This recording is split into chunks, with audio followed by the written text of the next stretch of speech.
I, Abdulkhair Ali Muhammad, swear by the Almighty God that the information I shall give before this committee of the County Assembly shall be the truth, the whole truth, nothing but truth. So help me God, Abdulkhair Ali Muhammad.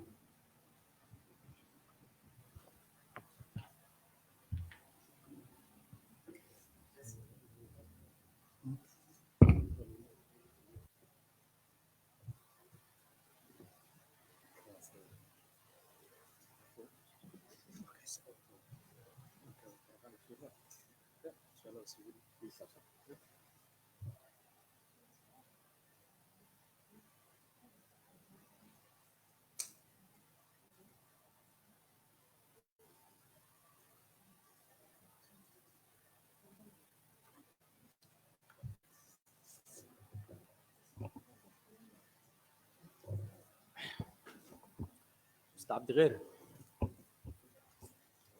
I wish to welcome and thank you for honoring our notification to appear before the committee today, 14th November 2022.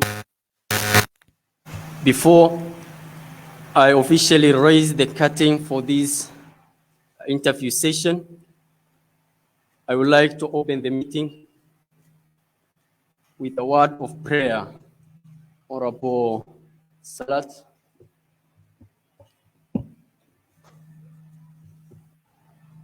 بسم الله. اللهم لا سهل إلا ما جعلته سهلا وأنت تجعل الحسن إذا شئت سهلا. أشهد أن لا إله إلا أنت سبحانك نستغفرك وأتوب إليك.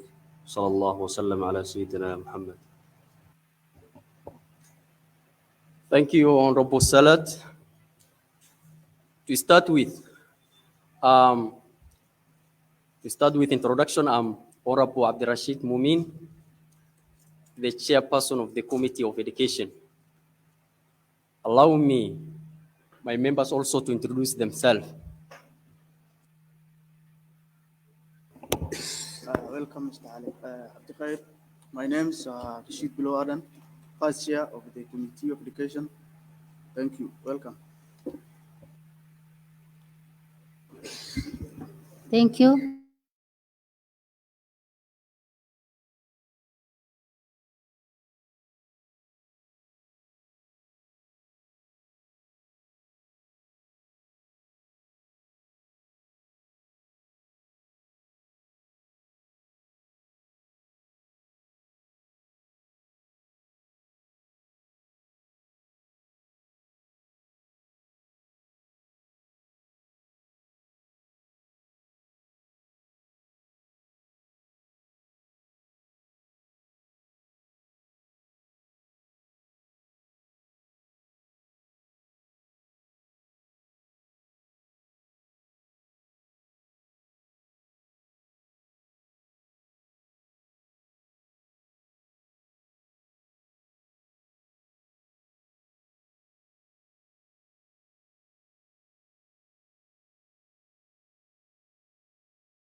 With you for 30 minutes, within which we will ask you questions and answer appropriately. Kindly don't engage the members directly and answer the question through the chair. Mr. Abdulkhair Ali, you have been cognizant of the fact that you are under obligation to provide the committee truthful and verifiable information like academic and work experience, and anything to the contrary will lead to no further consideration. Mr. Abdulkhair, the committee will be fair, transparent throughout this process. Furthermore, the committee, after the interview process, will submit its report to the County Assembly. for adoption or otherwise of the report.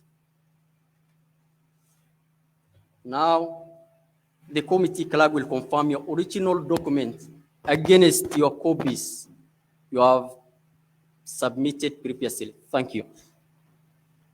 Okay, thank you. We have too many. We have too many.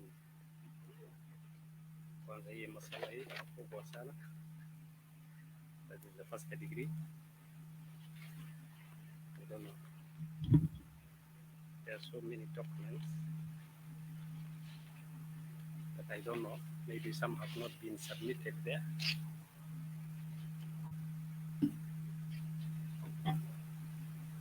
This one has not been submitted. Those are the commission documents, commission for university. These are deployment and appointment.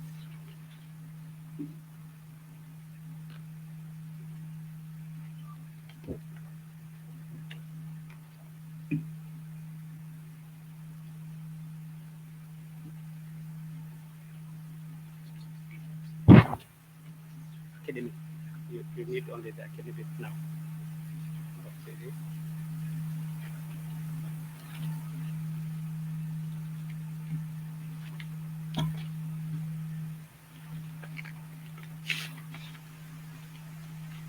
It's also academic. These are ours.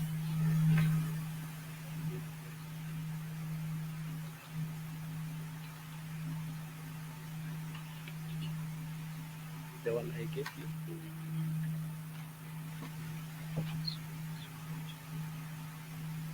This is the certificate. This is the master's and the transcripts for Punjab. This is the transcript for this one.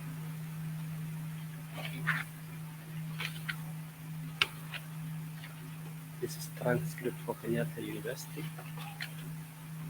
You don't know, this one is also there. I've done twice A level. This transcript for Khartoum, certificate for Khartoum. What is remaining now will be KIE. Check. Check if I give you KIE. And then also Kenyatta. That's the one. I think, do you need the one for KIA? Kenya Institute, Kenya School of Government. Is there? This one. That is the transcript. Let me give you the certificate also.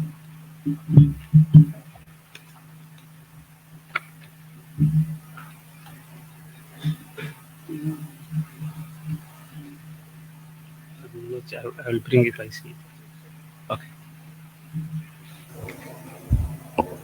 Thank you, Mr. Abdikhair Ali. As the members peruse your original document against the copies you have submitted previously, because of the time factor, we will directly go to the questions.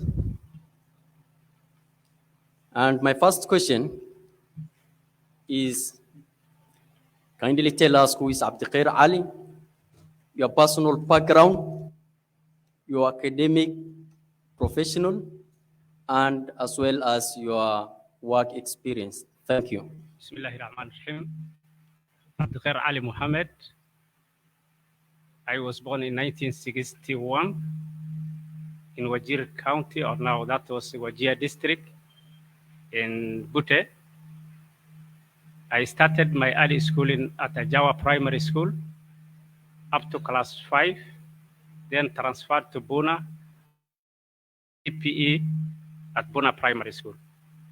Then I joined Wajir High School in 1981, completed 1984. And then after the result, I joined and trained teaching. Then while doing the untrained teaching, I did A level twice, and finally I managed to qualify for university. I got Nairobi University, but did not went. I got a scholarship in Pakistan. Then I studied in Punjab, both in Punjab and the International Islamic University. I got diploma in Islamic Studies in International Islamic University, although I have not submitted those certificates. And then I did BA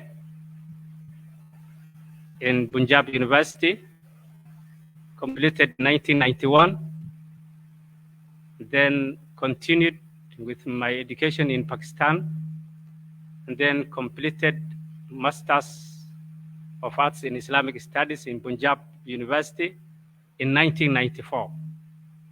I came back to the country, then posted to Wajir High School as an trained teacher, graduate or postgraduate and trained teacher. Then from there, I joined Kenyatta University. 1997, I did postgraduate diploma in education until 2008. I was teaching Wajir High School. From 2008, that is late 2007, I applied to public service. I got public service job, and then I was posted to Mandera as quality assurance officer. I worked around 4 years there, 4 months there. In the same year, I was posted to headquarters to be in charge of the curriculum for IRE and Arabic. Until 2015, I was at Jogo House, being panel member for NEC, that is Kenya National Examination Council, and KICD. That time it was called KIE, Kenya Institute of Education. And then 2015, I was made in charge of Wajir County, at the Wajir County Quality Assurance and Standard Officer. Up to 2017, I was there. And then late 2017, I got a scholarship from the Arab League and partially Kenya, sponsored by Kenya government. Then I did my master's again, another master in education from Khartoum University until 2021. That is last year. I was in the ministry. And then I retired 2021. That is my work and educational background. To add, maybe to be more clear, I was chairing panels at KICD currently, called KICD, Kenya Institute of Curriculum Development, for development of the Arabic and IRE curriculum for all the levels, from ECD to diploma college. I was also in charge of the assessment of those subjects at the college. And also at the evaluation level, that is NEC, Kenya National Examination Council, I was evaluator. I was in charge of those subjects, being a moderator, item setter, all of them. That's all. Thank you, Mr. Abdikhair,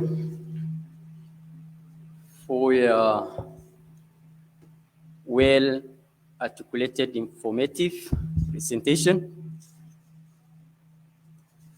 Welcome again, and feel free at all times. Honorable Vice Chair. Thank you, Chair. Mr. Abdikhair, as an accounting officer in your department, what role and duties do you expect to perform while serving as a county chief officer, as per section 149 2 of the Public Finance Management Act 2012.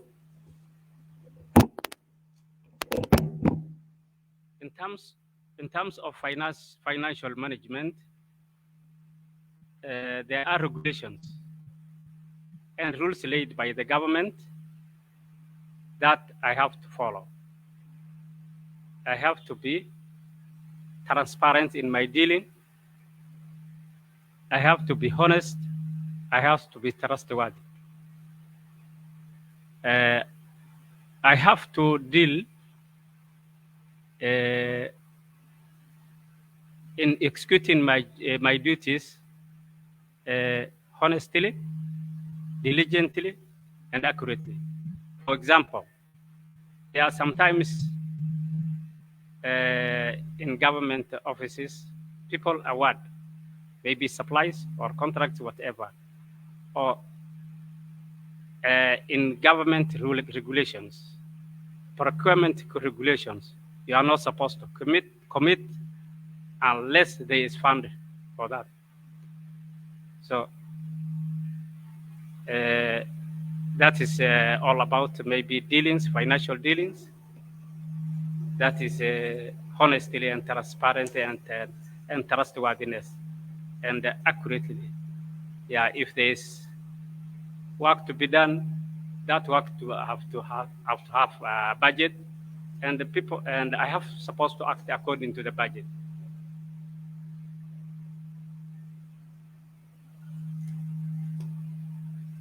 Thank you, Mr. Abdikhair.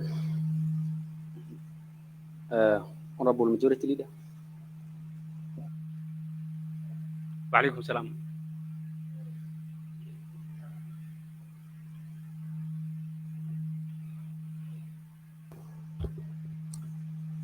Vision 2030 aims at integrating ECD into the basic education as a way of improving quality of ECD in all public schools in Kenya. What is your general understanding on Vision 2030 in relation to ECD and vocational training? I may take the questionnaire back to the milestones in education. In 1948, there was a Universal Declaration of Human Rights, which was held in France, which made education a basic right for all. That is now the milestone where now improvement and inclusion in education is started from education as a right. The second most important conference, where now Kenya has taken the direction from, is Jom 10 Declaration in 1990, which was held in Jom 10 in Thailand. That one is called EFA, Education for All. It has provided that education must be available to all children, and mostly to early child education. In ECD, that time I think ECD was in primary. They said in primary education or early child education. They said early childhood development, care, and education must be available to every child in the world. And the governments have been, those governments which have ratified, which have signed that convention, were committed to act and provide. Then from there, in 2000, there was the UN convention or conference, which set the Millennium Goals. And one of the, I think it is the second goal, is that also the same as the EFA goals.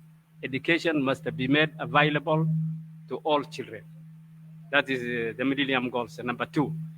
And from there, we had the Vision 2030, which also get the track and the direction from the Millennium Development Goals, which now also repeated the same. From there, the Sustainable Development Goals, get its direction from the Millennium Development Goal. In the Sustainable Development Goals, government were committed. And Kenya has signed and has acted in a way that even communities are involved. There was a mobilization and advocacy for early childhood development and education, that is early childhood learning. And there was also, UNICEF was also committed to monitor governments, whether they have acted or reached the goal. And the goal was by 2030, every child must have access to quality childhood care, development, and learning, whereby children are supposed to achieve skills. And through this, a tool was developed, whereby UNICEF was supposed to monitor what the governments were doing in every country that has signed. It's called ECDI 2030. And this tool is called monitoring tool. There are many monitoring tools, but that is the most important. It is the most active. And as a ministry, we were using also with the collaboration with UNICEF. This tool, it has 20 questionnaires checking the child, whether this child has achieved a certain knowledge, skills, values, and morals. It was given, this tool was to be taken to the child cares, that is ECD, teachers or child cares, or even mothers and parents, other parents. It is asking, can this child walk? Can he play? Can he jump? Can he recognize letters? Can he recognize the numbers? Can he say some words? Because children have different levels of learning, the different timetables of learning. That was the most important. That is so far maybe what I can remember. Maybe there are many things which I cannot remember. In Wajir or in northern Kenya, our students usually, when they finish Form 4, each and every one of them like to go in urban areas, like the Strathmore University, the Mangus, and many other schools. They feel this is important for them. So those boys or girls who are academically okay, usually they leave this county and go urban counties. How can we reduce this and have other Mangus and Strathmore in Wajir County to reduce this issue?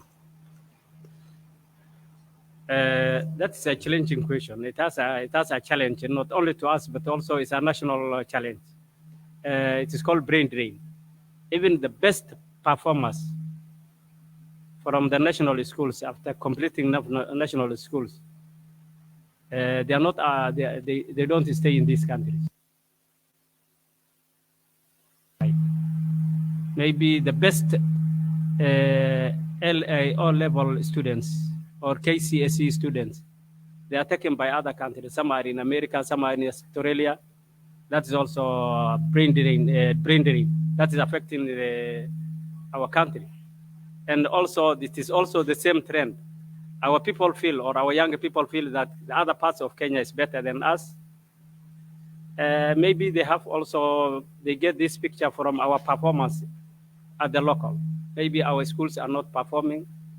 Our people do not have right work attitude, and they feel that we are somehow inferior. That is also a kind of brain drain. The best thing we can do is, first of all, we have to mobilize, we have to sensitize, that the other people are not better than us. They are not clever than us. Our people can perform better than others. And we build their morale, and we tell them West best, West is home the best. This is our land. This is our institutions. Let us improve ourselves.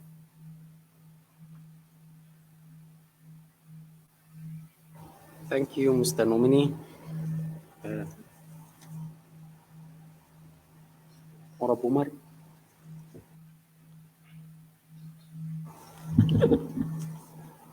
Thank you, Chair. Karibu Mwalimu Abdulkhair.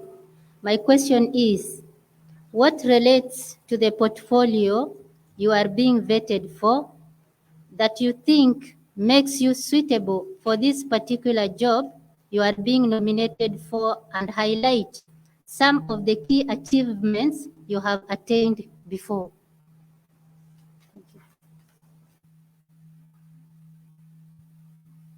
I feel I'm very suited to this position because I'm qualified and I worked in this field for more than 30 years. That is I have the experience. Secondly, in my teaching years, I was a performer. When I was doing the interview for the public service, I was asked to bring my performance.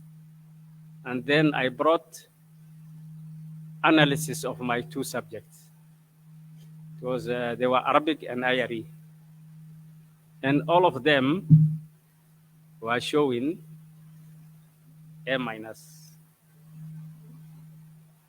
Arabic was a group, but IRE was the whole school, 156.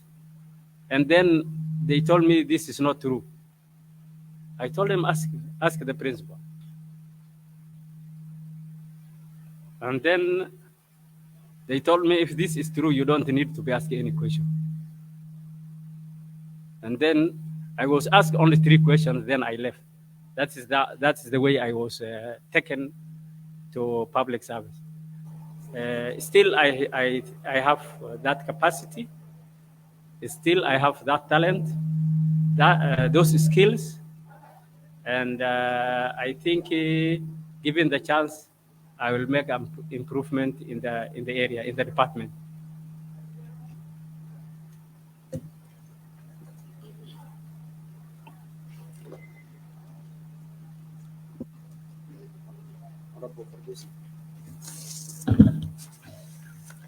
Mr. Khay, I welcome you once again to this committee as a member. And my question is that there is no county education policy framework to govern ECD teachers in terms of their scheme of work, recruitment, Duxi and Madrasa teachers in place. How do you intend to address these issues? It's not clear to me. No county education policy framework to govern ECD teachers in terms of their scheme of work.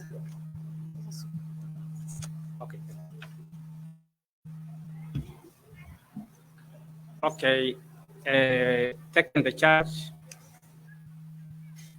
I will create a work plan whereby we have to induct the teachers, we have to train teachers on how to plan lessons, how to plan the terms work, and how to do their activities in the right manner, the way it is required. My work mainly was quality assurance. And in quality, we need a quality work. We feel that, I feel that once given, I have to make a quality work. I have to make the ECD department a department that has quality teachers, quality programs, and quality activities. We are supposed to monitor what teachers are doing, what is going on, how children are learning, the facilities which are there, and the conditions of the facilities, the conditions of the learning environment. And by consulting others, I feel we come out with a comprehensive environment, comprehensive programs of dealing with those issues. Still, the question is about, what about also the recruitment of Duxis and Madrasa teachers in place? How do you intend the recruitment? Madrasa teachers also need to be trained, because many of them, they don't have educational program. And a teacher must be trained according to educational ways. They have to be taught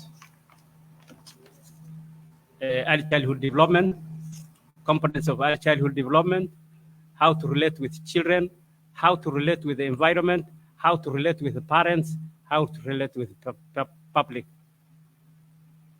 how to deliver their teaching, if they are the madrasa teachers. Because the tools for education, the tools for learning are not in Arabic, most of them, what we use in Kenya. So I feel they need also training. If we get the resources, they will be trained and they will be taught properly.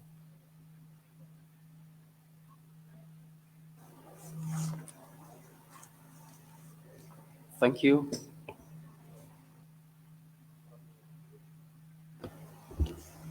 And thank you, Mr. Nominee. And from your curriculum vitae, the CV, I can see you are an educationist. You have written in the career summary that you are an educationist who loves education activities. And you have translated Kenya early childhood education syllabus into Somali language. And there is this issue of CBC, where even the president has formed a task force to go around the countrywide to collect views of the parents and also all the stakeholders regarding the CBC. As an educationist, what is your take on CBC? CPC itself is good curriculum, but for Kenya, it is a burden. It is very expensive for poor people, and that is what is now causing the noise. And our region, we are the poorest in this country.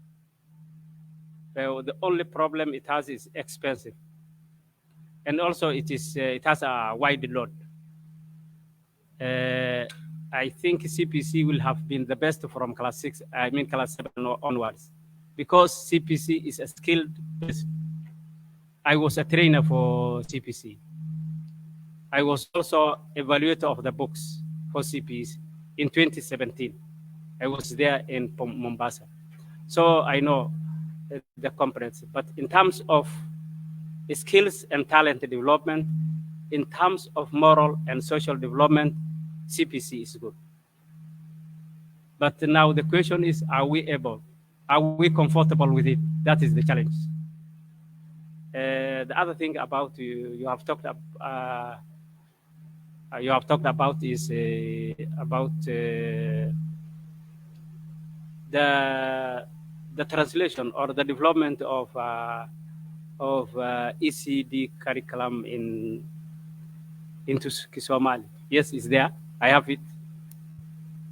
And I have not developed for government. I developed for an organization working in Somalia as a consultant. Okay. Yes, it is there. Thank you. And I think you have mentioned that CBC is a challenge in our county. And if you are given this opportunity to serve as the chief officer, how are you going to address these challenges that you have mentioned about the CBC in our county? I will have addressed in this way, because we are part of this country, and we cannot decide ourselves alone. What I will have said is, let's look for more resources. resource from the national government, from organizations, from UN bodies, or any well-wishers or donor agencies, in order to lessen the burden on parents.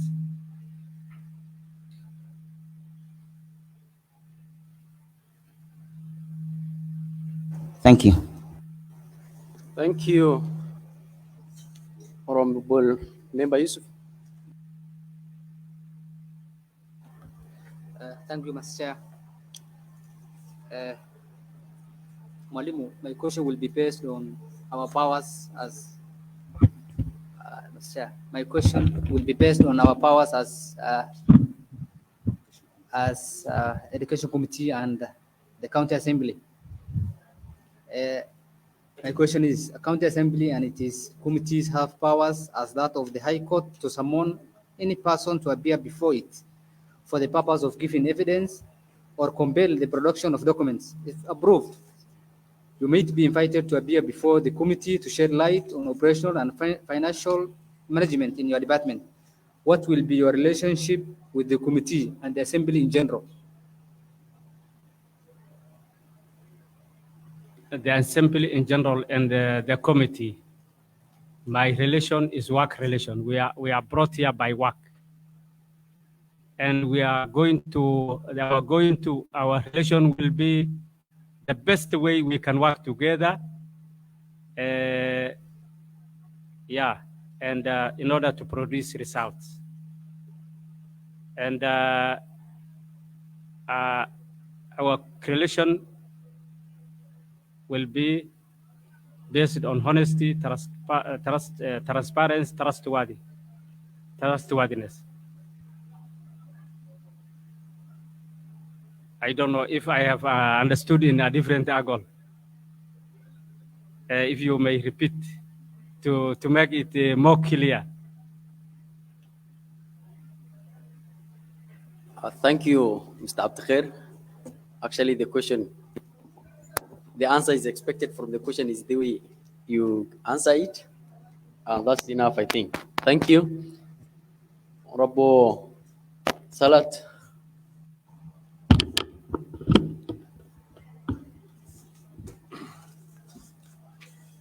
Mr. Nominee Mwalimu, upon your approval by the committee before you, how will you cope with the pressure related to the job, friends, relatives, and family members seeking favors once approved? Once I am approved, my job will be my job, and it will be a CCO. Whether my son, my wife, my daughter, my brother will be in the office as anybody else. Yes, there will be no favoritism. There will be no discrimination. And I may give you, I ask a permission to give an incident when I was in Jogo. There was somebody was looking for a quality assurance job. He applied. He came to me. He told me, support me in this.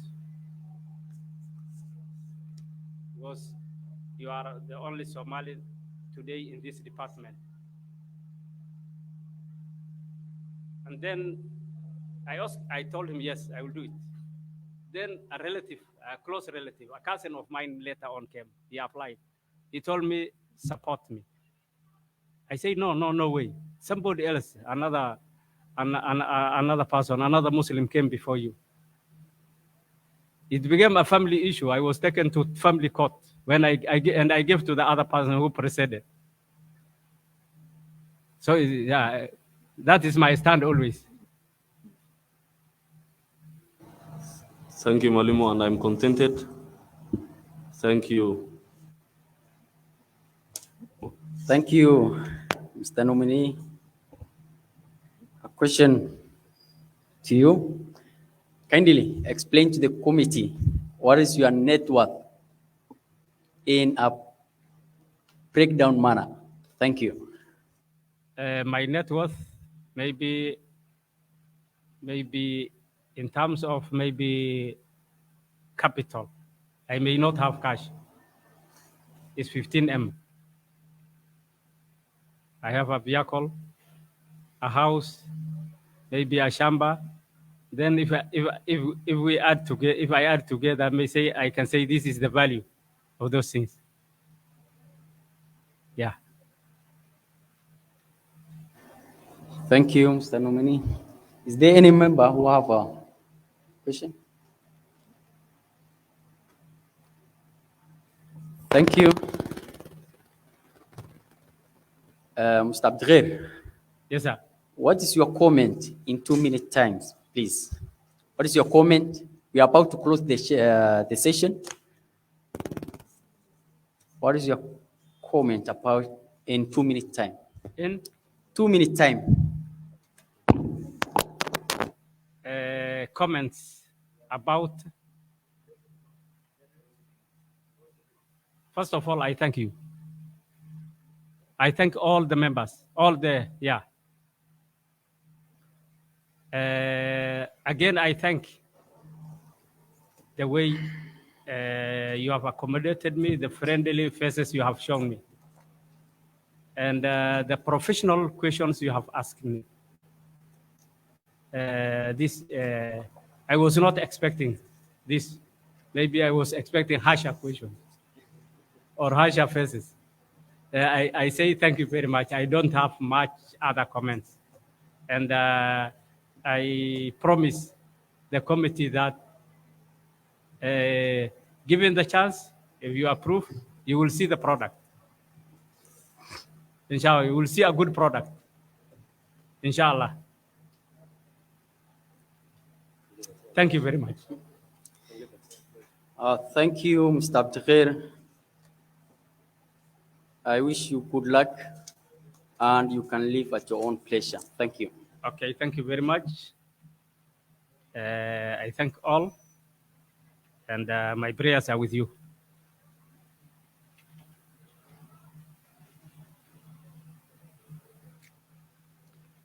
Boorsada la iskiga dhaxdaadina waa lagu daha haddii baqshadaha la gelina la yidhaah boorsadaa sideedii loogu dhexdaadinayo. Okay, thank you very much.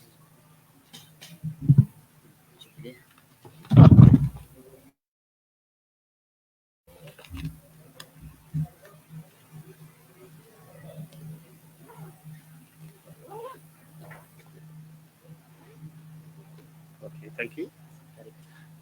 Okay, thank you all.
And good morning, and County Chief Officer Nominee Bishara Qasim Amin. And before we start anything, we'll start with the oath of, we'll take the oath, we'll be subjected to the oath so that anything you say before this committee is the truth. Thank you.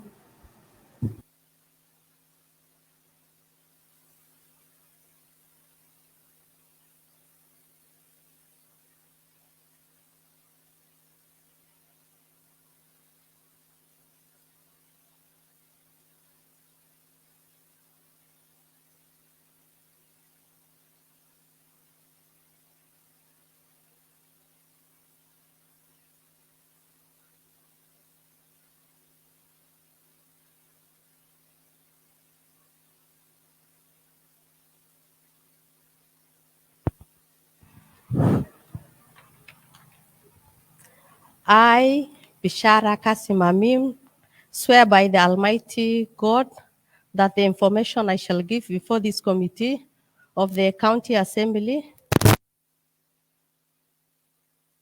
nothing but the truth, so help me God.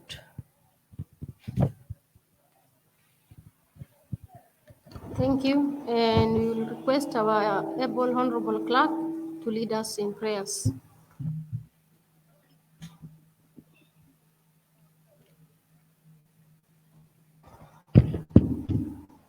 Almighty God, whom in your wisdom and goodness have appointed the offices of leaders and county assemblies for the welfare of society and the just government of the people, we beseech you to behold with your abundant favor as your servants, whom you have been pleased to call to the performance of important tasks in this republic. Let your blessing descend upon us here assembled, and grant that we treat and consider all matters that shall come under our deliberation in so just and faithful a manner as to promote your honor and glory, and to advance the peace, prosperity, and welfare of our country and of those whose interest you have committed to our church. Amen. Yeah, our Honorable County Chief Officer and Honorable Bishara Qasim Amin, we will start with the introduction. And I am Amina Ibrahim Mohammed. I'm the chair of this committee. I will give time to my members to introduce themselves. We'll start with, and from the left end.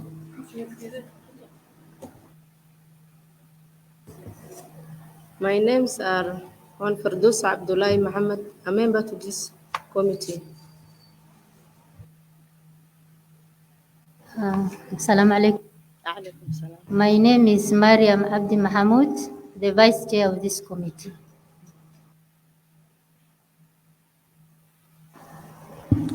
Assalamu alaikum. My name is Dahaba Yusuf Farah.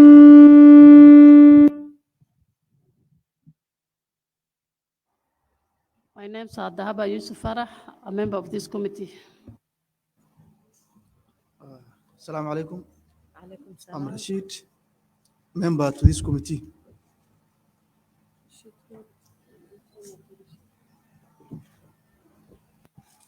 I'm Ismail, the clerk to the committee.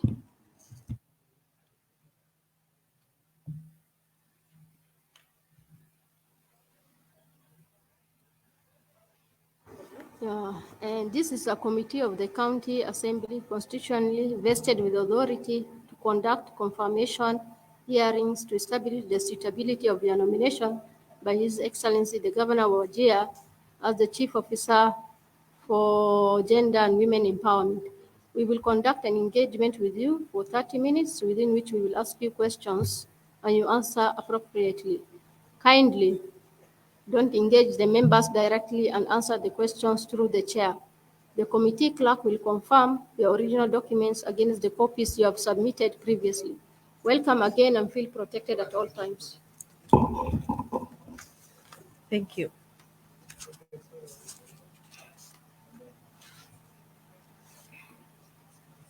As the chair of the committee, I would like to start with questioning you some of the questions.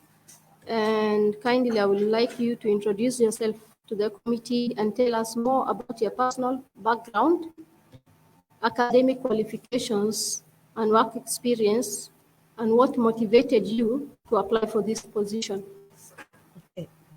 Bismillah. I'm Bishara Kasim Amin, a mother and a wife. Okay, I was born and brought up in Wajir County. I studied in Kutulo Primary School from class 1 to class 8. I then proceeded to Wajir Girls Secondary School, whereby I finished my high school. Then I proceeded to Garissa Medical Training College for my certificate, nursing. Garissa Medical Training College. After that, I came back to Wajir District Hospital, worked for like four years, then proceeded for my in-service, that is the diploma course, to Homa Bay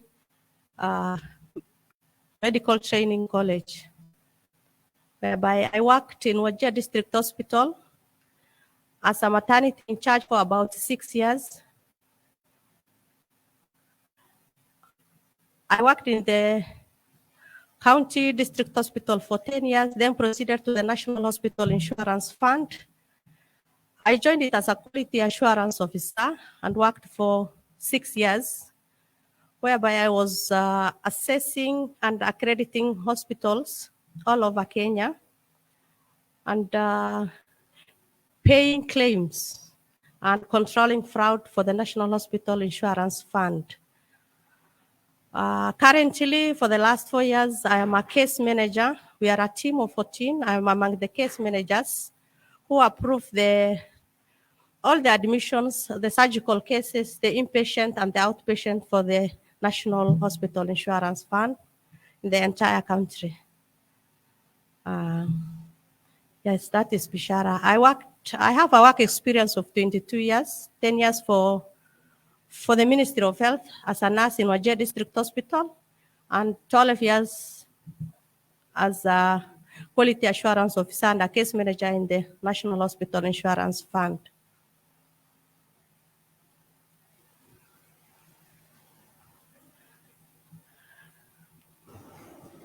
Thank you, Madam Bishara. And what motivated you to apply for this position? Sorry, I forgot about my qualifications. I also did a degree in Moi University, a Bachelor of Arts in Sociology.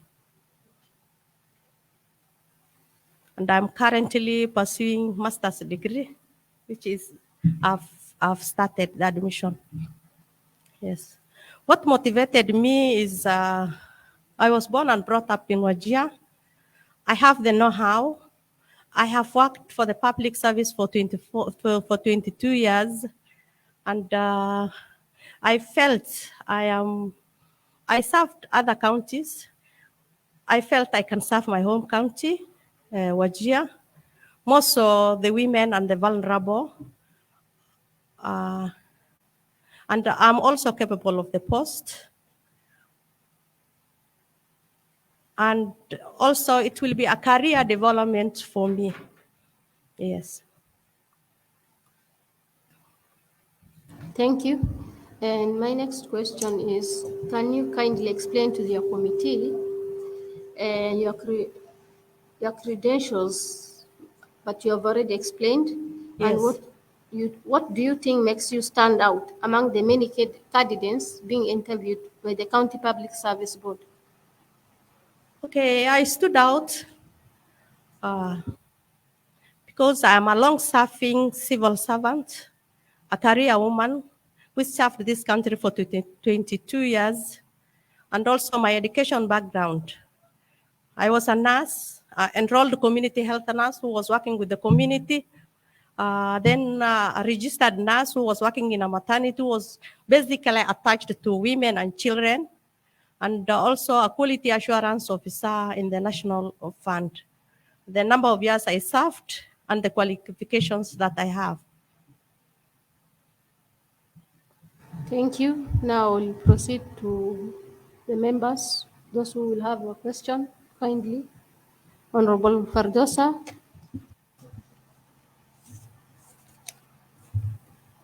Madam Bishara, I welcome you to this committee as a member.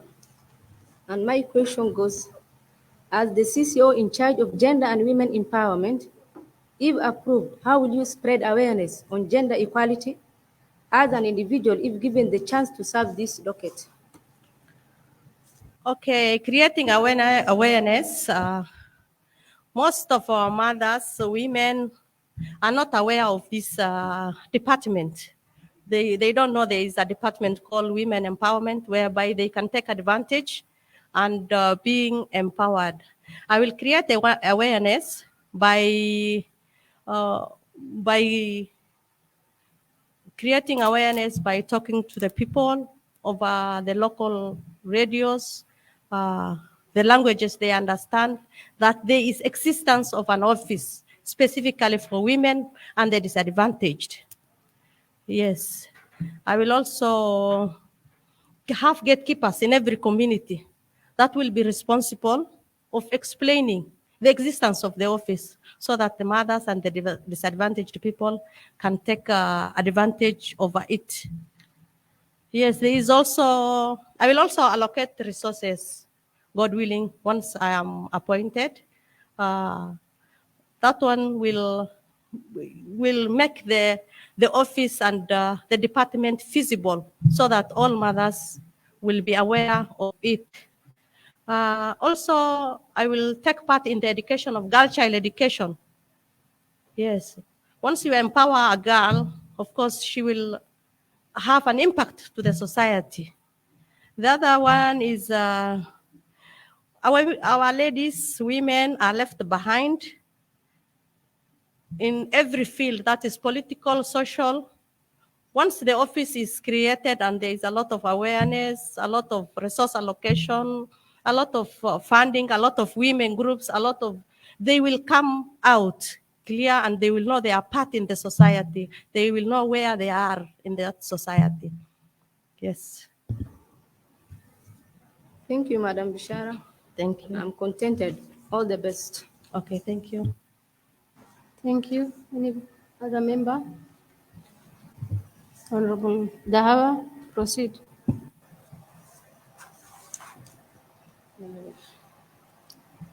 Bishara, kindly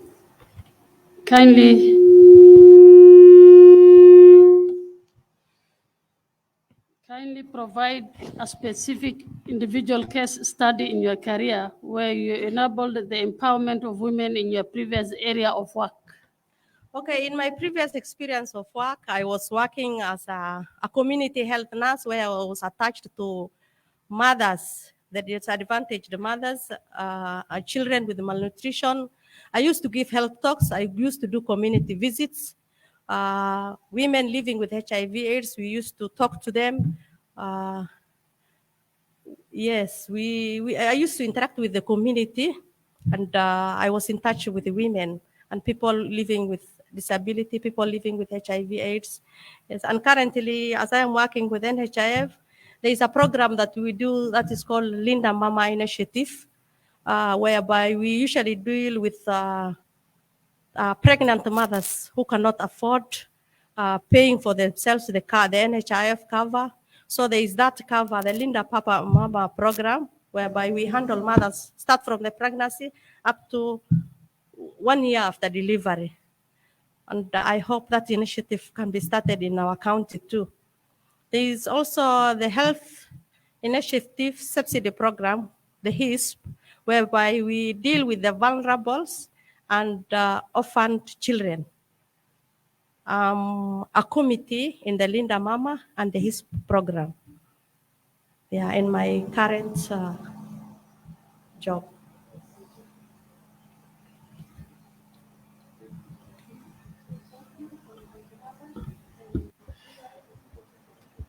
Rashid, proceed. Yes. Welcome to the meeting. My question is, what are your plans in your department in response to the prevailing droughts in county? My plans in that department is create awareness for the first thing, because the department is little known.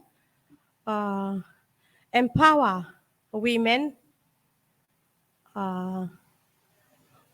empower women, and make them aware of where they stand in the community. Girl child education is another priority place whereby the girl child should go to where they desire to reach. Also, the single-headed households, like the orphans and single mothers who have no, or maybe they are orphaned, the father died, the widowed mothers will also be part and parcel of this department. They will be the beneficiaries, God willing, if I'm appointed. Also, there is gender mainstreaming. Women have to be incorporated. They need to know their place and access the opportunities and the fair distribution of resources like their counterparts.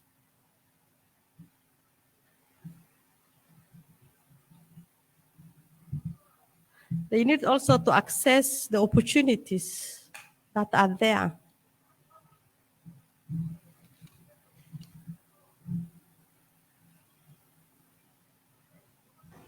Thank you.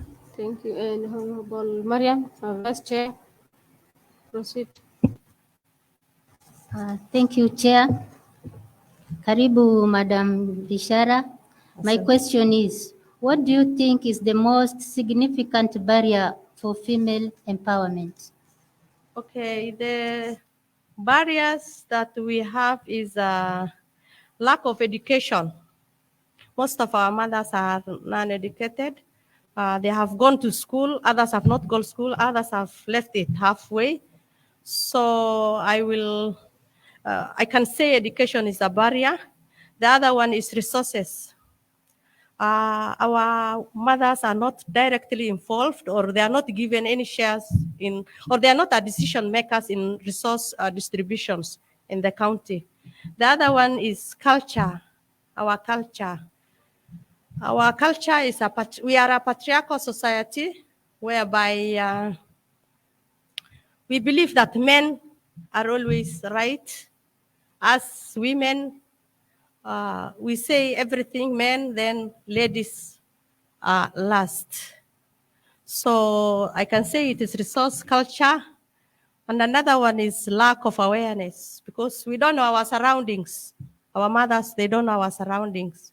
So I can say it is lack of awareness.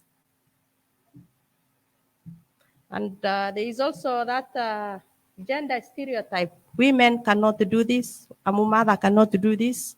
This work for female and male. Yeah.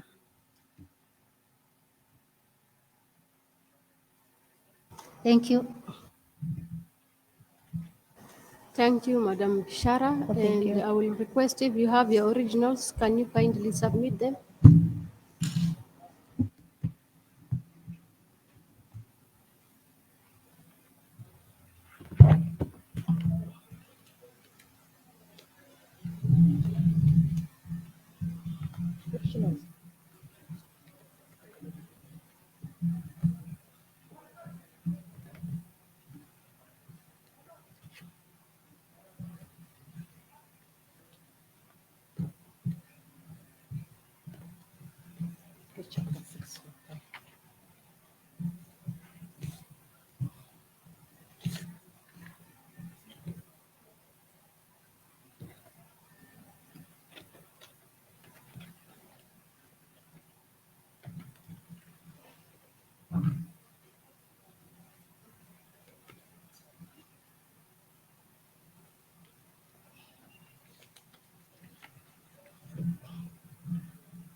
Thank you, Madam Bishara, and for your time. The committee will now retreat and submit a report to the County Assembly for your approval or otherwise.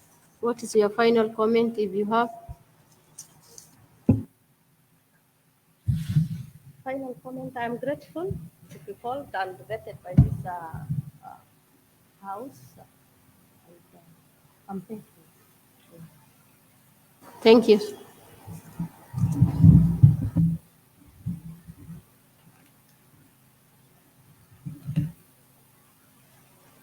You can now take your leave, Madam.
Good morning, Mr.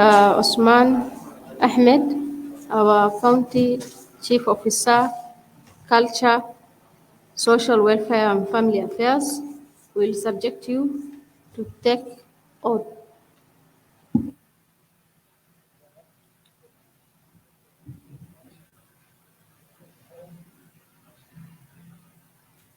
It's not audible, bro. It's not audible.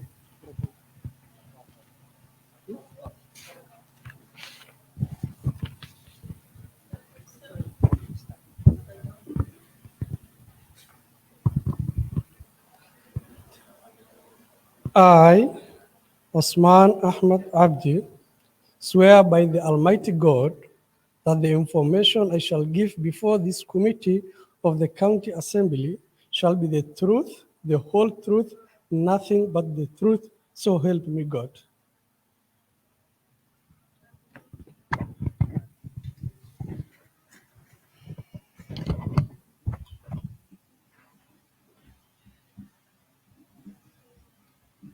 Thank you, and we'll proceed with prayers, led by our Honorable Clerk.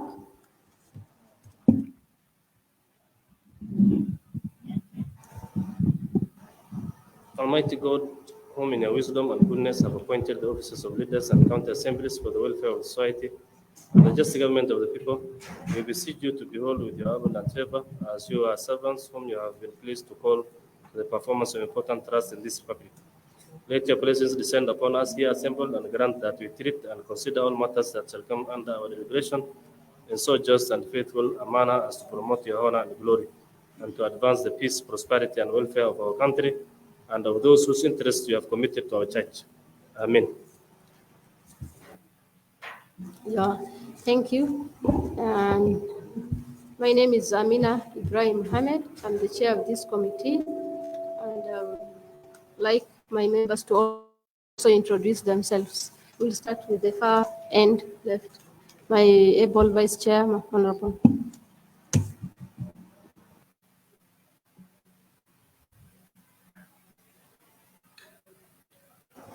Thank you, Chair. My name is Mariam Abdi Mahamud, the Vice Chair of this committee. Welcome. Thank you.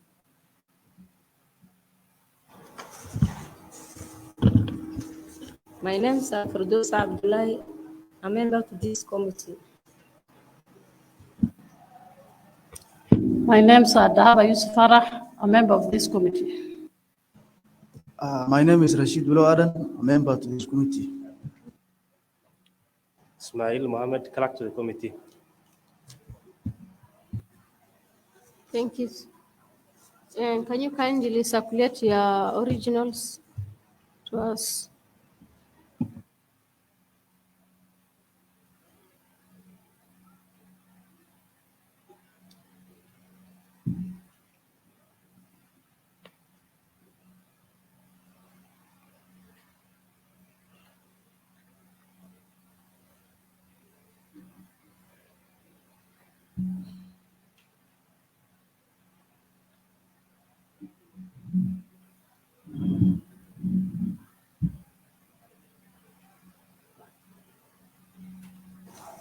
Thank you, Honorable Osman. This is a committee of the County Assembly, constitutionally vested with authority to conduct confirmation hearings to establish the suitability of your nomination by His Excellency, the Governor of Wajir, as the Chief Officer for Culture, Social Welfare and Family Affairs.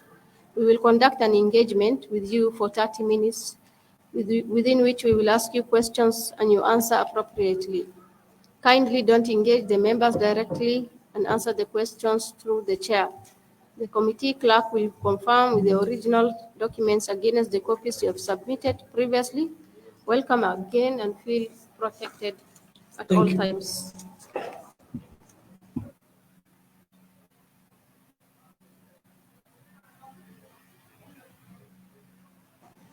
As the chair, I would like to start asking you the first questions. Kindly introduce yourself comprehensively to the committee and tell us more about your personal background, professional qualifications, work experience, and what motivated you to apply for this position.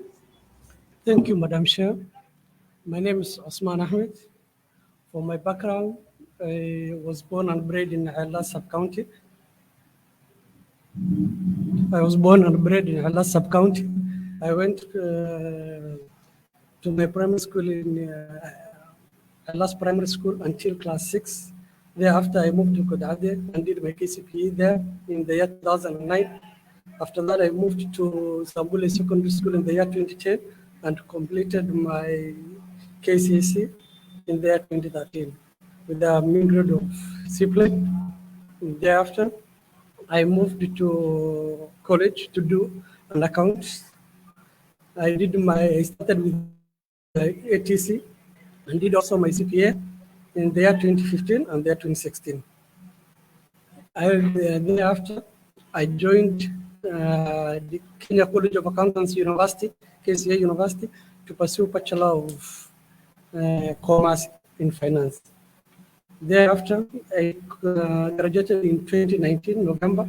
Thereafter, I went on to join Kenyatta University to do my Master of Science in Finance, which I'm still a student.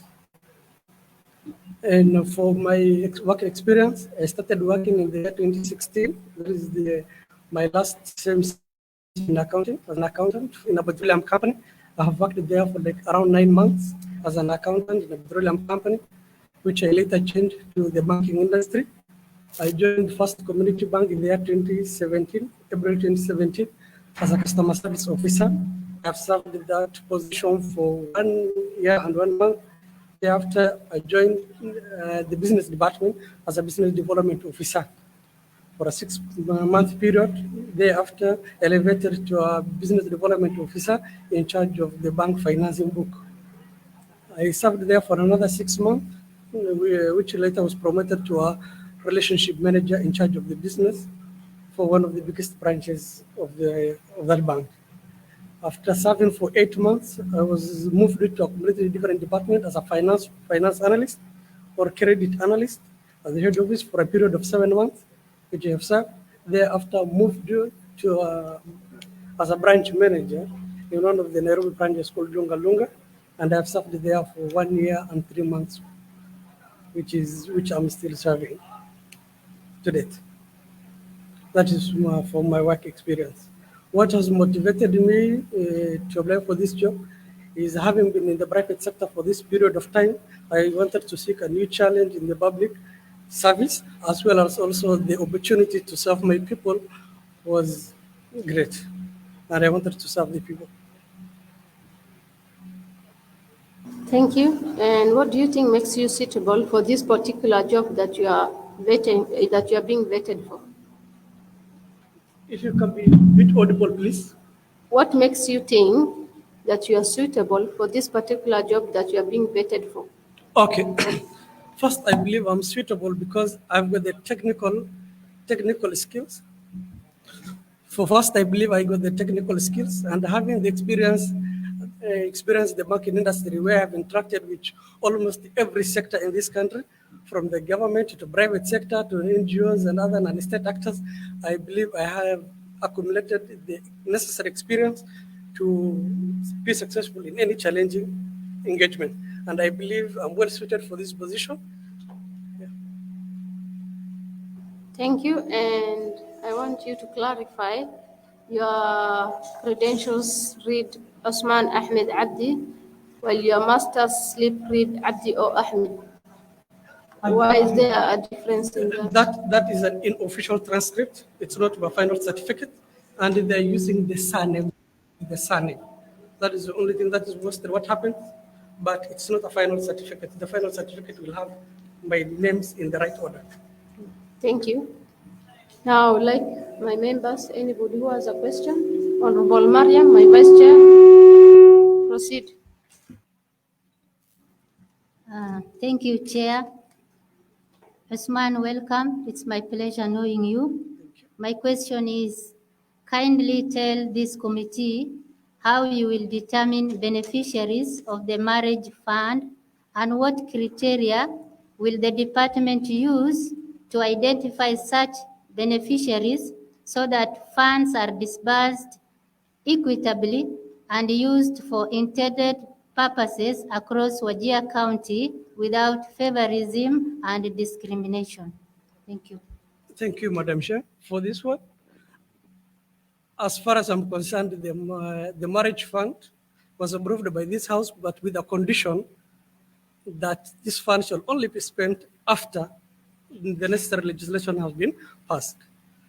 As of now, I will once I get out of this, I will do the blueprint on how the criteria and all the necessary and what you call criteria people should meet to benefit from this fund. But of now, I can assure you there's no fund that we will be able to spend without the approval of the House. Once we are done with the I'm sure the legislation will have the public participation. It will have the contribution from the stakeholders, that is from the executive, which I will be maybe giving my opinions through the necessary channels. And once we have the final document, it will have the right criteria, and I can assure you the funds will be spent prudently as per the legislations passed by this House. Thank you. And Honorable Fardosa, proceed.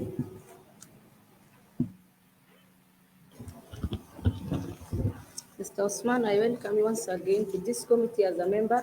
Thank you.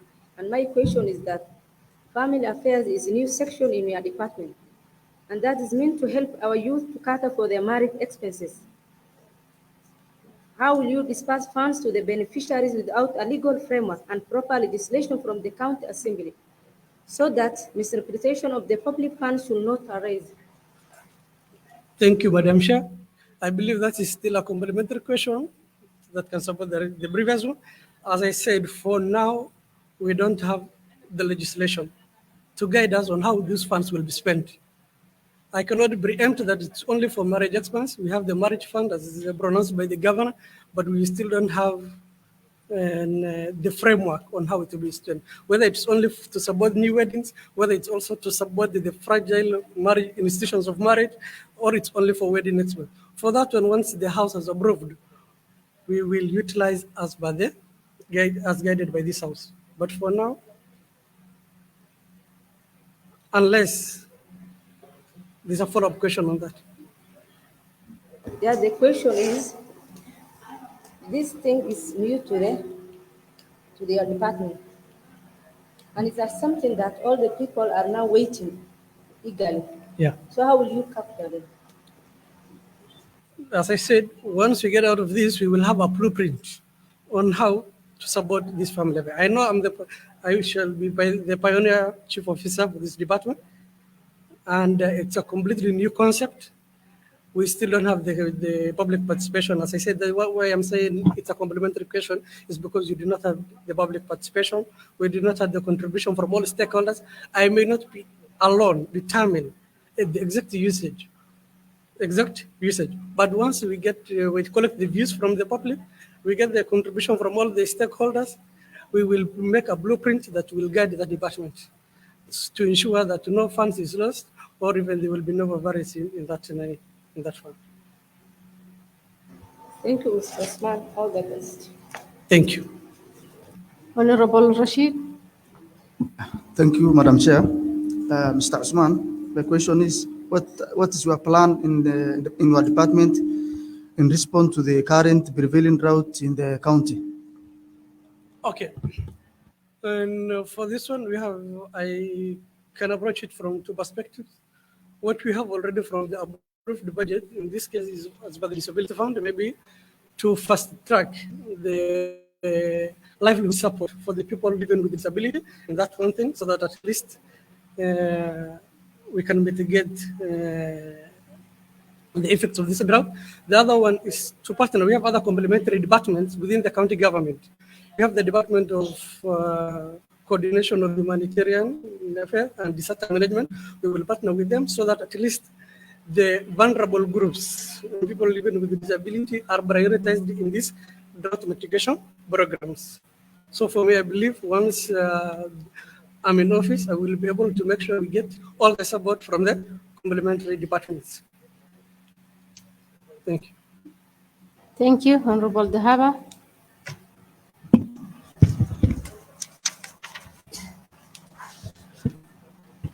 What are your greatest strengths and what do you consider to be your weaknesses? Okay. What I can say, my strength is I've always built a reputation on delivering on results, delivering on expectation, delivering on targets. That is where the industry I have been, where you are judged only on achieving targets. So I can say my strength is achieving or the result orientation. On the part of my weakness, I can say it is skeptical. Being skeptical unless convinced. Maybe there is something to be done, there's a proposal from another department. You have to take the skeptical approach until you are convinced that this is the rightful thing. So I can say that side of skepticism. Maybe it could be a weakness at times, but it's something I'm aware of and I'm building to mitigate that. Thank you and all the best. Thank you, Honorable Dahaba. And as part of the Wealth Declaration Act, what is your net worth? Excuse, please? Part of Declaration Act, and for all public servants, what is your net worth? As a lump sum figure? Your entire assets, your liquidity, all. As a lump sum figure, my estimated net worth is about 80 million. As a lump sum figure, my estimated net worth is about 80 million Kenyan shillings. 8 million. 8 million. Is that liquid or is it in assets? No, that includes parcels of land in Nairobi, here in Wajir, and a motor vehicle. So it's a combination of assets. Yeah.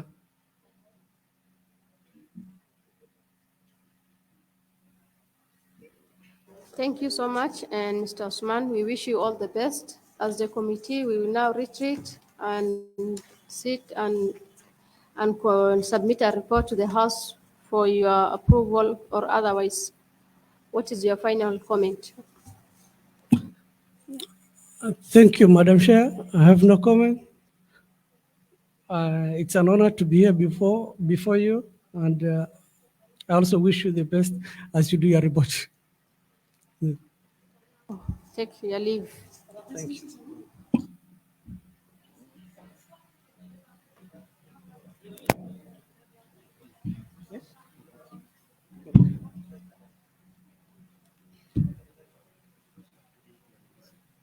Okay, thank you. I'll confirm it.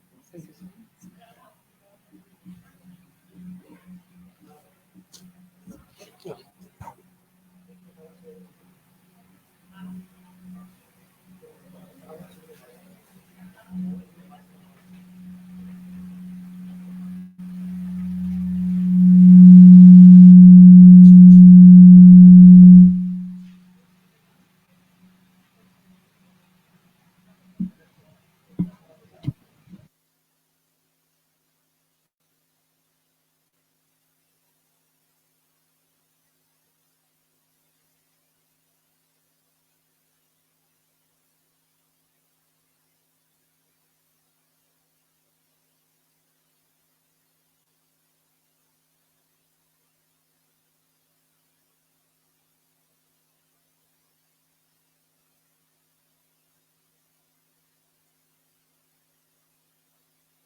And good morning, Mr. Abdiweli, our Chief County Officer for Sports, Youths and Talents. We will subject you to an oath. Thank you.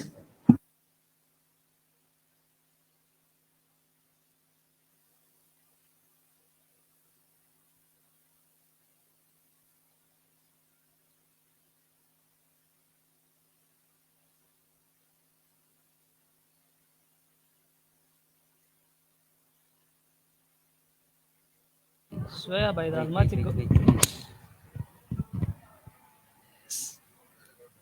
I, Adam Wali Hansha Abdullahi, swear by Almighty God that the information I shall give before this committee of the County Assembly shall be the truth, the whole truth, nothing but the truth.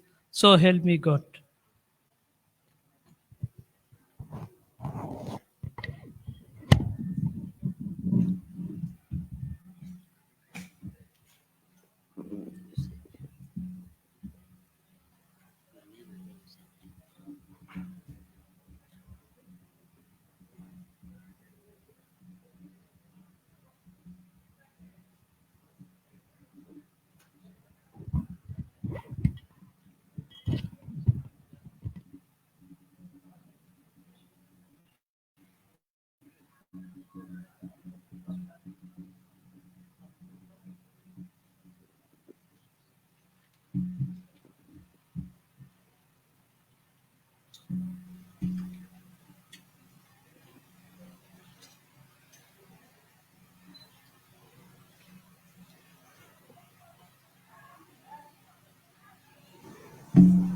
Our Honorable Clerk, lead us in prayers.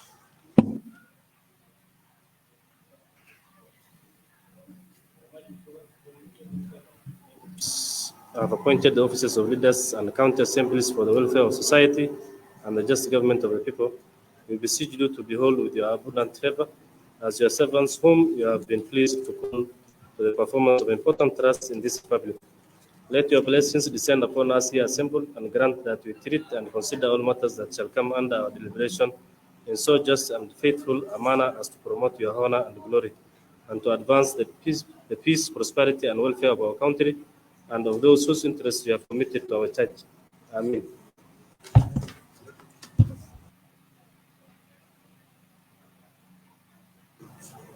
Mr. Adam Willie, I'm Amina Ibrahim Mohammed. I'm the chair of the committee. I would like also my members to introduce themselves. I will start from the far end left. Honorable, my vice chair.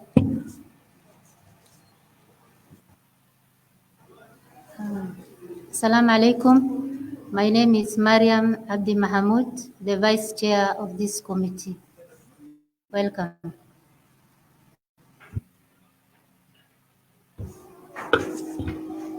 My name is Fardosa Abdullahi, a member to this committee. My name is Adaba Yusuf Farah, a member of this committee. Assalamu alaikum. My name is Rashid Bilawadan, a member to this committee. I'm Ismail, the committee clerk.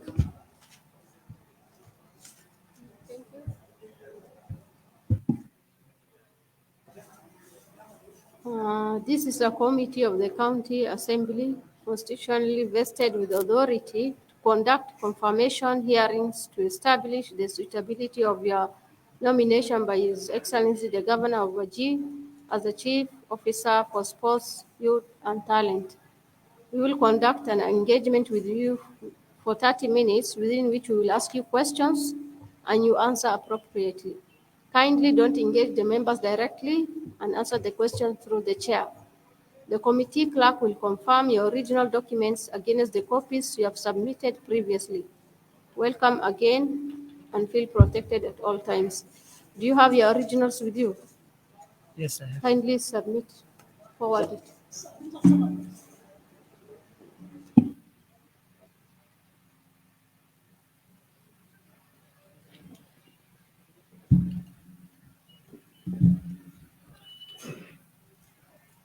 These are originals, yes? You can take it all, yes.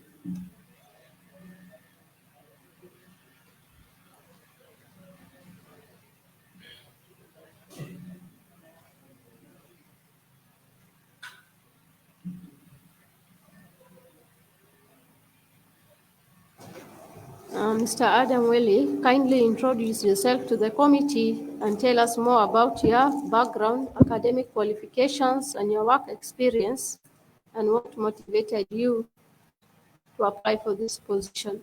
Thank you. Assalamu alaikum. Thank you.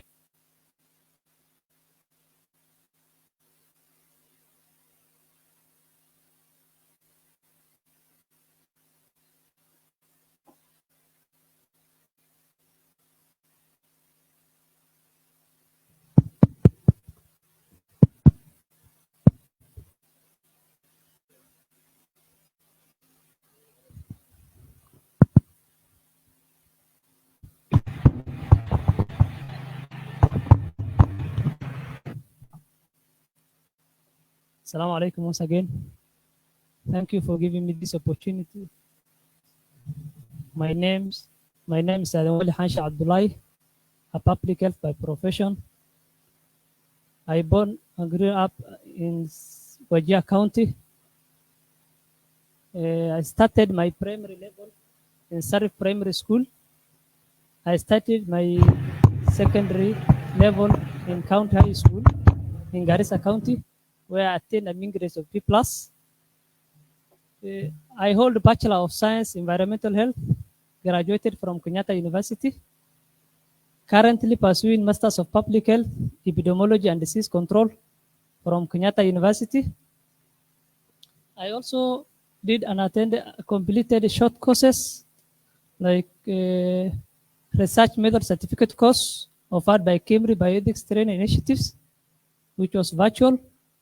I also attended and completed a short course in Communication for Development, C4D, offered by UNICEF.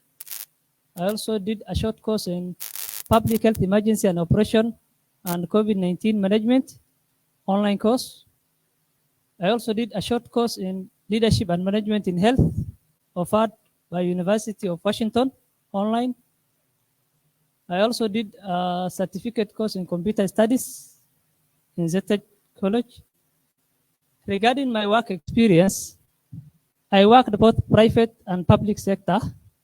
I started working with ACF from 2012 as a wash assistant based in Somalia, Elbade, for a period of 1.5 years.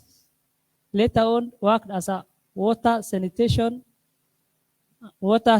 and hygiene project manager for a period of 4 years between 2014 to 2017,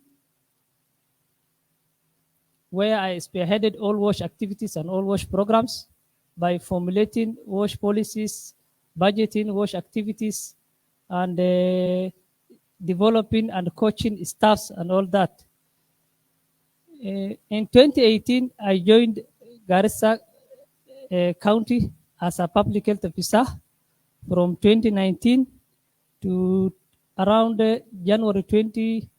from 2018 June to January 2019 as a public health officer. Later on, I was promoted to sub-county health promotion in charge of the entire sub-county, where I spearheaded all activities concerning on preventive and promotive of health, where I was doing budgeting of ACSM activities. Also, I was conducting and formulating policies on public health procedures and review the strategies of public health and preventive measures. And really what motivates me to apply this position is through my qualifications and experience I gained over past years in the county government and in other private sectors is what really motivates me to apply for this position. Thank you.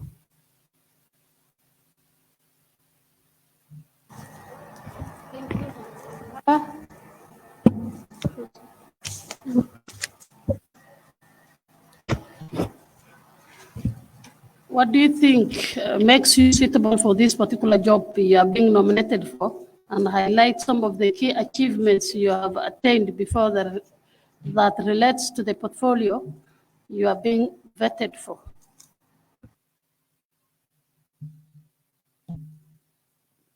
Thank you, Madam Chair.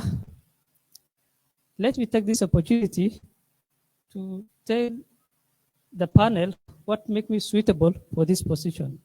I believe myself to be one of the best candidates who can fit in this position, since I have the skills and the qualifications that meet with the qualifications that meet with the job description. Secondly, I'm a hardworking and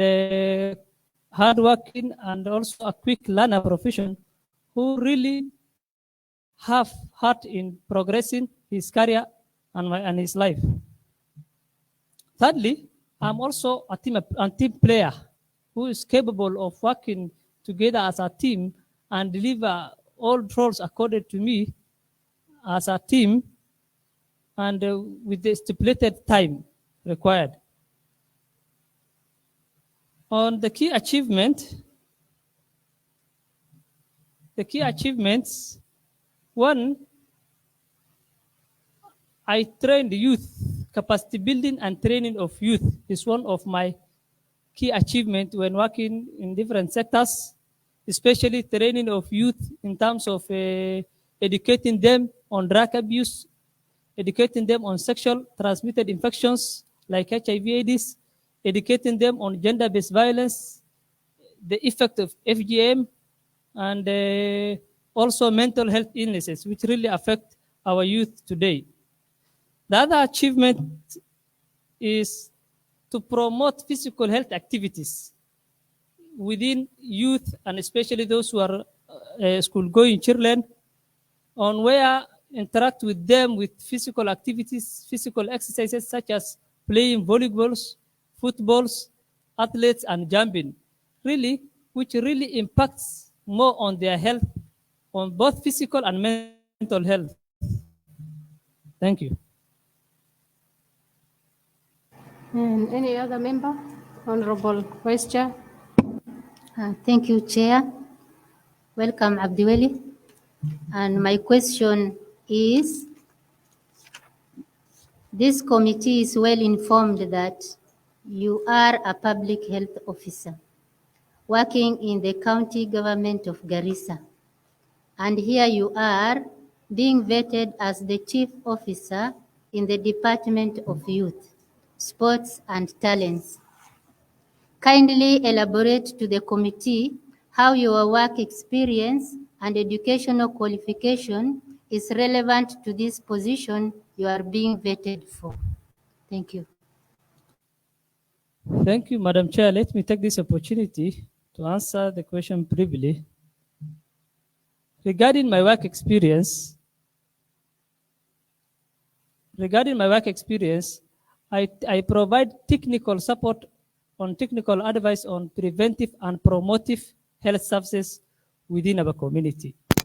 And this really mainly targets youth in our county. One of the programs under preventive and promotive health include school health education program. This school health education program really assists us in I used to conduct health education to school-going children, both in the primary level and in the secondary level, where I used to educate children in terms of drug abuse, in terms of gender-based violence, in terms of mental health illnesses, doing physical activities, and all that, which really assist the youth. That was one of my responsibility as a public health officer in Garissa County. The other responsibility, which really correlate with the position I was vetted for, is under school health education program. I used to conduct guiding and counseling of the affected youth in our community. Those youth who are affected in terms of drug abuse, in terms of early pregnancies or health problems, so that they are not being stigmatized by other community members, and later on make them to feel to develop illnesses, mental illnesses, or even a dropout in the school. Under school health education program, together with the teachers and the students, I managed to form a school health club, which really assists all students in terms of doing physical activities. The school health clubs compose of both hygiene, physical hygiene, environmental hygiene, and physical exercises like going into indoor games between schools, playing footballs and volleyballs, and all other athletic activities. Secondly, and my role and responsibility that really come hand in hand with the place I was nominated for is I used to conduct ACSM activities, that is advocacy, communication, and social mobilization activities across the sub-county and the county level, where we used to engage stakeholders meeting and community engagement. Under stakeholders meetings, we used to give youth a chance to participate in the stakeholders meeting, raise their concerns, and also in the community participation or community engagement, we used to involve youth. I used to involve youth and call them in that stakeholder meeting. They used to raise their challenges and all that. And at the end of the activity, at the end of the engagement program, I used to empower them in terms of supporting us activities such as polio campaigns, measles campaigns, and empower them as volunteers and also recorders in our programs. And later we used to motivate them at the end of the exercise. The other responsibilities that under our health preventive and promotive services in our sector, we have a strategy called community health strategy. The community health strategy is a strategy that really assists the community at the grassroots level. This community health strategy composes of almost community units. It has a community unit, and each community unit composed of almost 20 members. Out of that 20 members that each community unit composes, 80% I used to give priority to youth.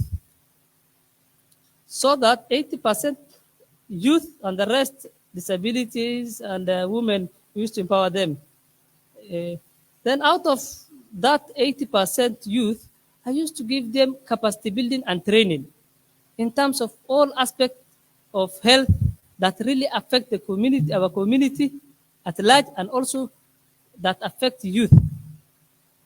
Under community health strategy, we also use these CHVs. They are called community health volunteers. We used to empower them in all our activities. Like if we want to do a training on health or a polio campaign and everything, we used to empower them, motivate them, and be part of our team. And I used to interact the youth in my daily life activities. Lastly, on health, on promotive and preventive and promotive activities I used to do is that I used to do community action days where I used to engage communities, especially youth are my champions who really used to assist me in doing community action days, which involves in personal hygiene, which involves in cleaning the town and government institutions. One of the fine days, I advised the youth in the one of the youth group in Garissa County to do mobilization of fund so that they can have these community action days through their youth groups so that they can mobilize for resources from the local CPOs, from the local NGOs, and even Ward Assembly, MCS, request funds. And as an institution, I used to assist them a recommendation letter that they have worked with us in community action days, really assisted us, and in fact, some of youth progress well in their youth group activities. Thank you. Paul Rashid. Yeah, thank you, Chair. Mr. Willie, my question is, have you ever done any community or charity service? If yes, what are your achievements? Community or charity services? Yes, I have done both community and charity services. And you also asked me my achievement? Yes, what are your achievements? My achievements, to start with, when I was working in Garissa County, one of the fine days I was chairing a committee on preventive, on infection prevention control. And one of the days, I suggested as an AOB, I suggested to do a blood donation in our community so that they can get assistance, because in the sub-county hospital, they were not doing any blood transfusion. And in many cases from the community, we used to hear that there is a severe anemia, a mother person because of lack of blood in the hospital. So as an AOB, I suggested that, and I have initiated the program, started myself to donate blood, and also the rest of the members did so, and the community members did so. At the end of the day, our sub-county lab hospital get enough blood so that to assist the communities who are lacking, who have severe anemia conditions. The other achievements that I can highlight is during my time in Kenyatta University, I was a member of NEPKUSA Association, that is Northeastern Province Kenyatta University Association. And during that time, we used to contribute as a members a small amount. And one of the finest day we had on around 2016, if I can remember, March 2016, we conducted a career day talk in Garissa University, where more than 800 students from secondary levels and secondary levels across the NEB region attended that time, and we guided them and counseled them on career development, on the career progression that are available and that can best suit them. Under that, we also have a motivational talk with them on how to success their education, on how to pass and perform best in their forthcoming exams in high school.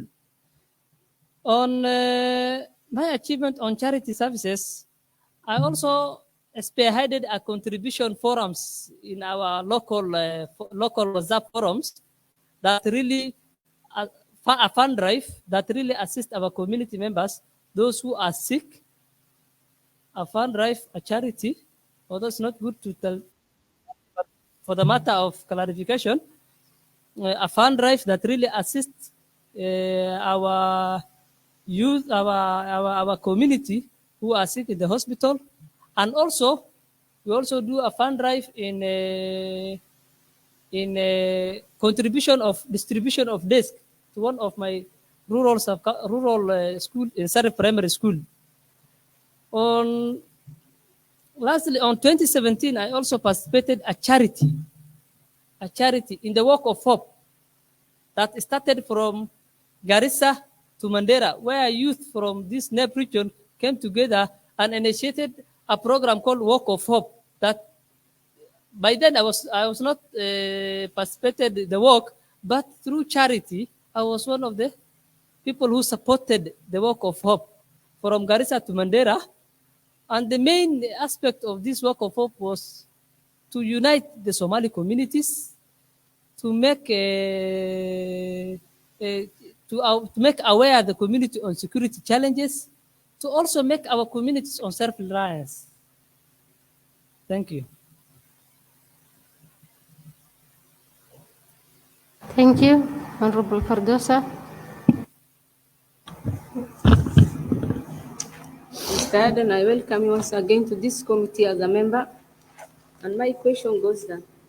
What skills do you possess that will make you successful in executing the role of chief officer? Thank you, Madam Chair. Let me take this opportunity to answer. having many years experience, having many years of work experience in county government, I am well conversant in all knowledge and administration of the county government and its function. Also, I possess the skills in leadership and management, where I can do financial management, budgeting process, revenue allocations, and also problem solving. The other skills I possess is that resource and community mobilization, resource mobilization skills, where we can sustain our programs and projects for a long period of time. I also possess the skills of working as a team and progress as a team. I possess skills in good communication skills and interpersonal skills that really help me in all my duties. Thank you. Thank you. And in your submitted documents, and there's a missing clearing certificate which is not attached. Yes. And clearing certificate, you have not, and anti-corruption. Which one? The anti-corruption. Anti-corruption is there. PACC. The CSC is here. Okay. And the national ID.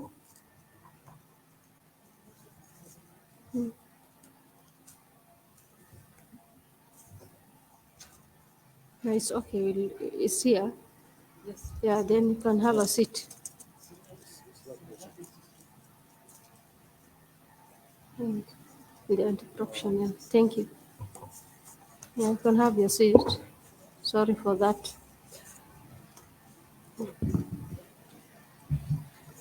Yeah, as the Wealth Declaration Act, we would like to know your network, assets plus liquidity.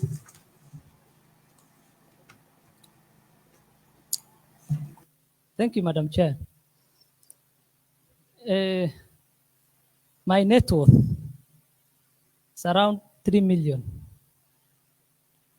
And if I disintegrate into asset and liability assets, I have a plot in Garissa. I also have a plot in rural area Sarif.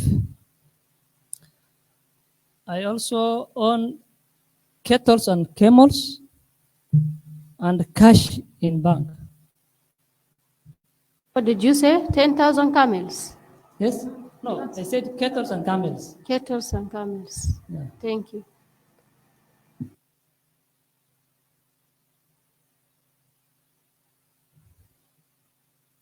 Thank you for your time and well answered questions. And the committee will retreat and we'll have a report table at the county assembly for your approval or otherwise.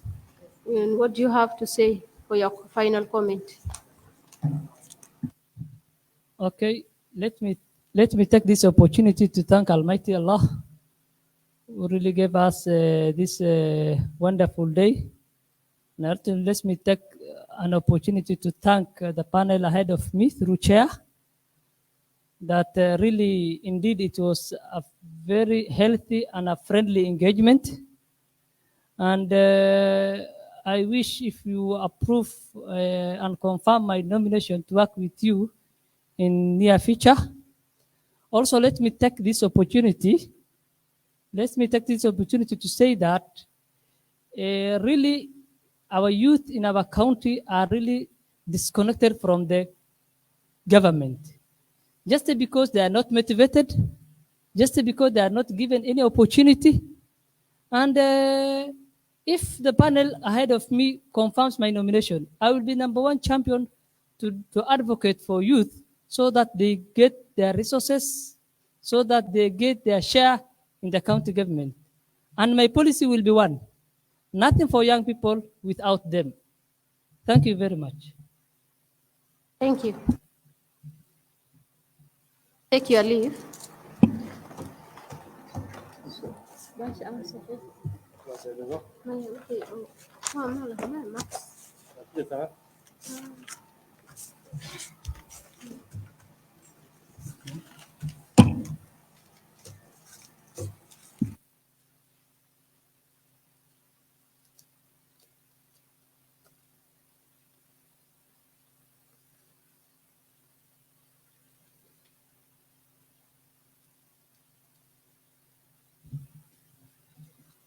Yes.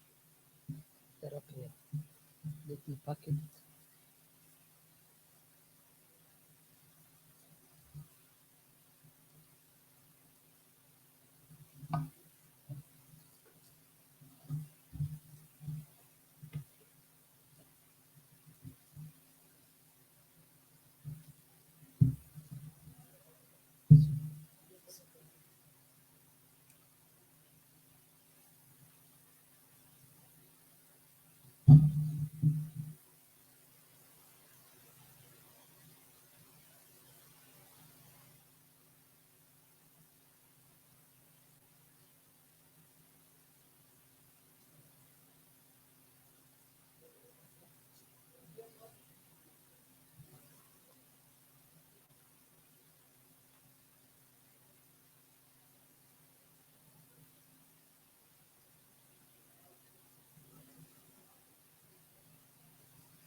Yes.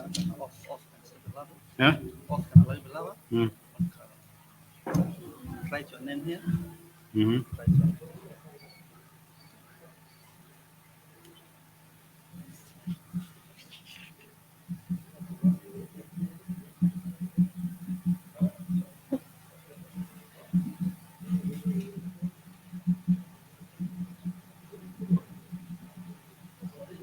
Please also another name here. Name proper.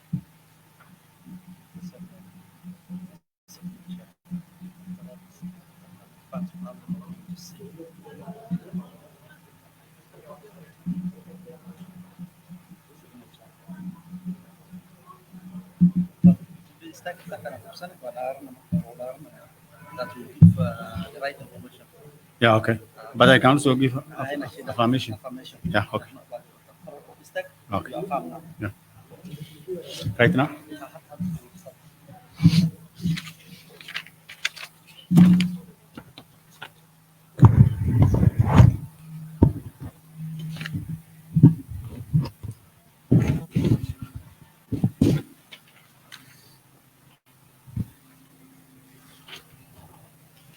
I, Ibrahim Khamis Aden, swear by the Almighty God that the information I shall give before this committee of the County Assembly shall be the truth, the whole truth, and nothing but the truth. So help me God.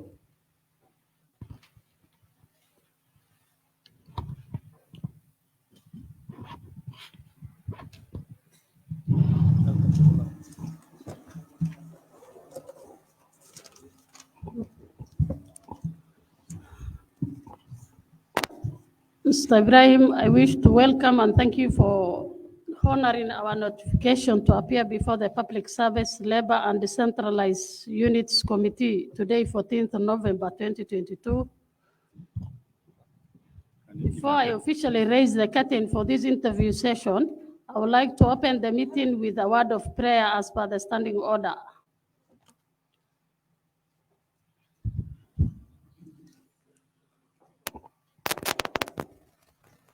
Almighty God, who is your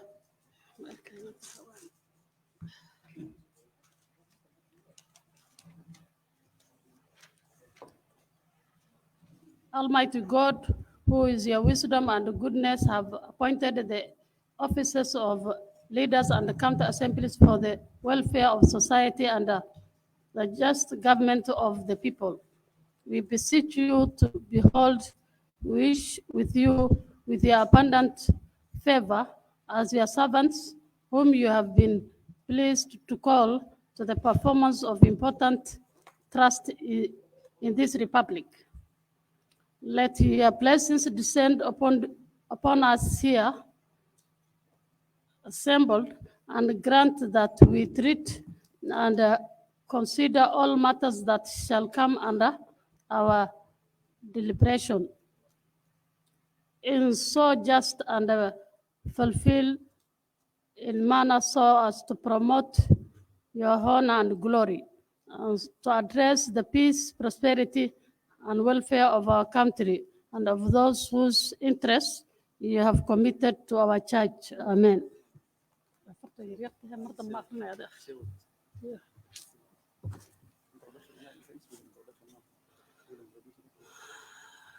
We will now introduce ourselves, starting with the chair.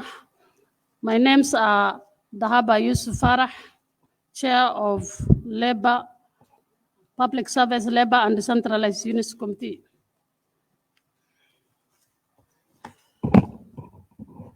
And my name is Abdirizak Somo, Vice Chair, Public Service and Labor Committee.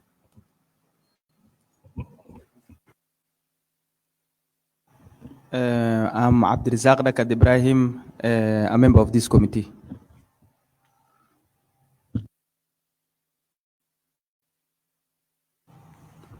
I'm Honorable Nim'a Ahmed Sanei, member of this committee.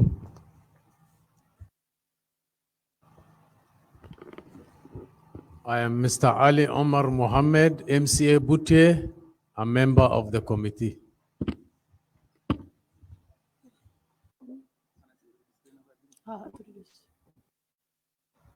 I'm Yusuf Ali, committee clerk attached to this committee. With me is Mr. Abdi Karim, who is also our research assistant.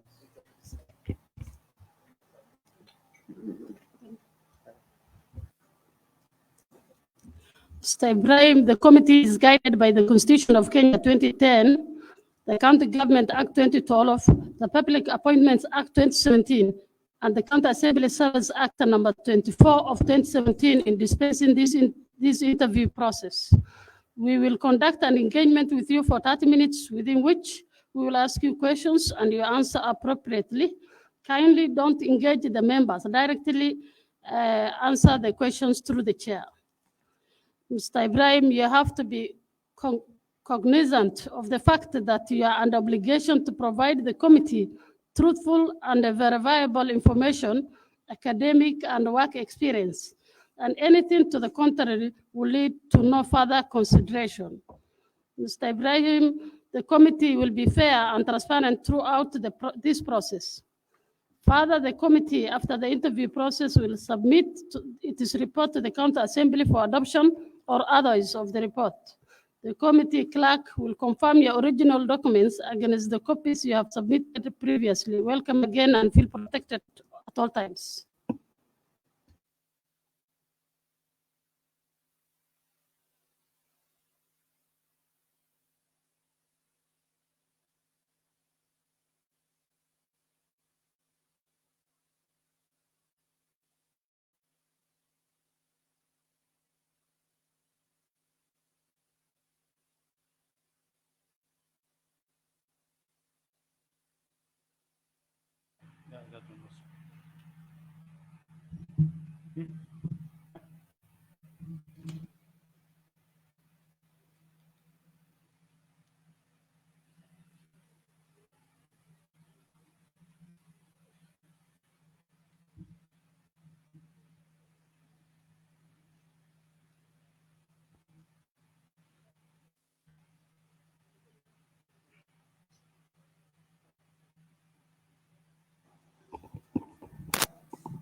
Kindly introduce yourself to the committee and tell us more about your personal background, academic qualifications, and work experience. Mr. Ibrahim.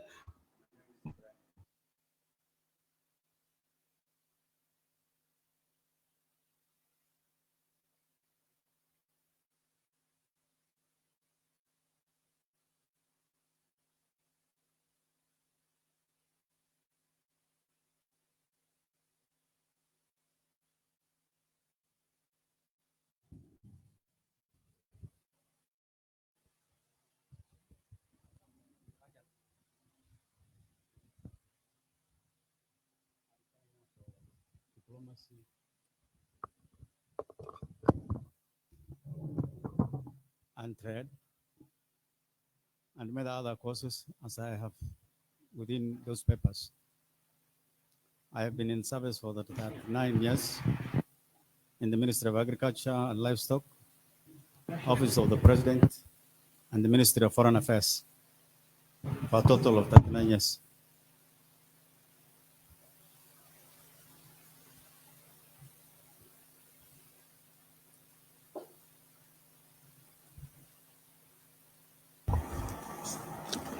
Why do you feel that you are the most suitable candidate to the position being vetted for? Well, it's my time to give back. I've been out, I worked in Wajir, other than my primary and secondary, from 1982 to 86. I was a very junior officer then. I have a lot of experience, and I would like to give back to the community. I am not thinking about, I'm thinking about food security in Wajir. Wajir is a food scarce county. It's a hungry county, actually. You import eggs, you import milk. Meat is expensive, more expensive than Nairobi. We have to have a dynamic shift from our way of life and economy of Wajir. That is where I would like to give my input to the county authorities so that we can change things. One thing, and please down, Madam Chair, write down this. In the next 2-3 years, I will talk to my colleagues in county and to shift away from livestock. Actually, not to shift, but say we gradually disengage ourselves from our sole reliance on livestock. We don't even have the livestock today. Wajir, people of Wajir and livestock people have migrated to Siolo, to Garissa, Tana River. Wajir will be a very hungry county. Other than water, which is priority number 1 for Wajir, the next one is food security. We would like to start growing. Some people might laugh, and many have laughed.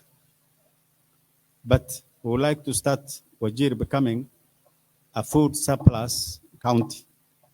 Let us get into growing of plantations of hagar and malmal. That is acacia comifera and acacia malmal. We should go and grow in our land, especially Butte, Wajir West, Wajir southern part of it along the river. We should start growing wheat, sorghum. I don't know whether I'm talking sense. In the larger Wajir East, we should start growing hagar and malmal and create plantations. I'm talking about plantations. 10 acres is enough to sustain our family. We can do it if we put our resources there. That is why I would like to get into the county. Madam Chair. And do those Madam things. Chair. Yeah. Excuse me. Madam Chair, I think we are on labor issues, and the chief of SAR is actually going far to agriculture and those issues. So, Mr. Ibrahim, let us dwell on labor. Thank you. Yeah. Now, you want me to answer that? Yeah, labor. Well, I have been in management for the last, top management in the Ministry of Foreign Affairs for the last 15 years. And I would like to increase, I would like to upgrade the county staff, skills, training of the county staff, so that they can address those issues that have been mentioned, that we have a lean, effective service to the people of Wajir.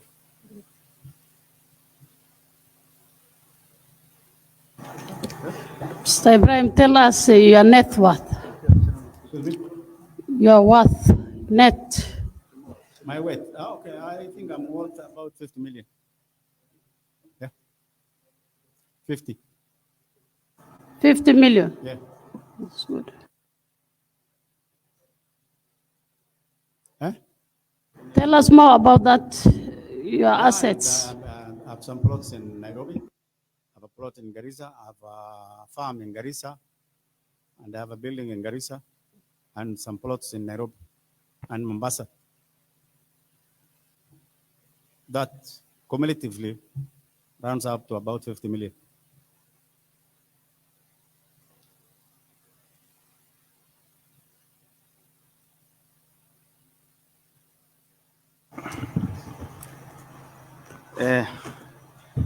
Good afternoon, sir, and congratulations for your appointment as Chief Officer for Labor. Actually, I'm very happy. The kind of the great mission you have for this county about the change of the livelihood of livestock from livestock to agriculture. That's a very great intention. I think we need your advice. Maybe there is the respective Chief Officer of Agriculture. Please advise him accordingly. For that one, the other thing I want to ask you, how do you intend to address the issue of public service of irregular employment in the county? People given higher job groups, no advertisement, no competition, no career progression, and that will create some imbalance in the public service. What? You are not getting my content. Well, how do you intend to address the issue in public service of irregular employment in the county? Irregular employment in the county. How will you address the irregular employment in the county? Irregular. Yes. People given higher, higher job groups, no advertisement, no competition, no career progression. Are you getting me? No career progression. Yes. And that will create some imbalancing in the public service. That will create imbalancing in the public service. What will be your role and contribution in making sure some of these things are done professionally? I have a number of questions. Maybe can I continue, Madam Chair? Or let him answer and then I continue. Mr. Nominee, my second question.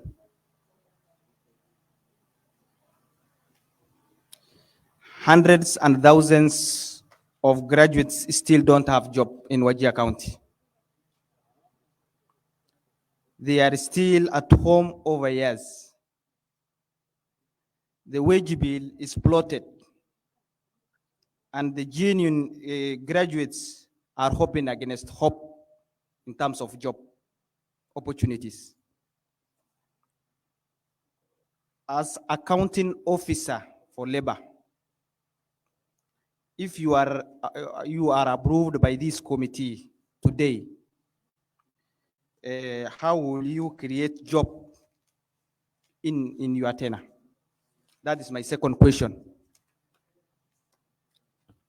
Is it well heard? Yeah, I get it. The third question. The work injury benefits. Do you are aware of the work injury benefit? Work injury benefit. Act to 2007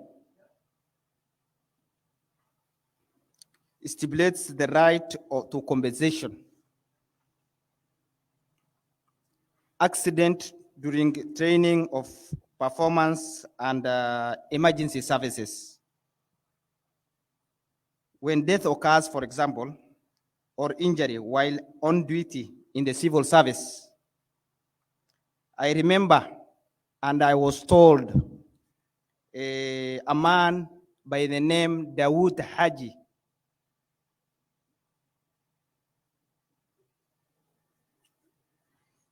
is a sergeant at arms in Wajir County Assembly. He suffered a severe injury in his right arm. 5 years ago, up to date, that it was 2018, up to date he was not paid, he was not compensated as the chief officer incoming. Are you aware of any budget allocation to compensation of these civil service servants? Thank you so much.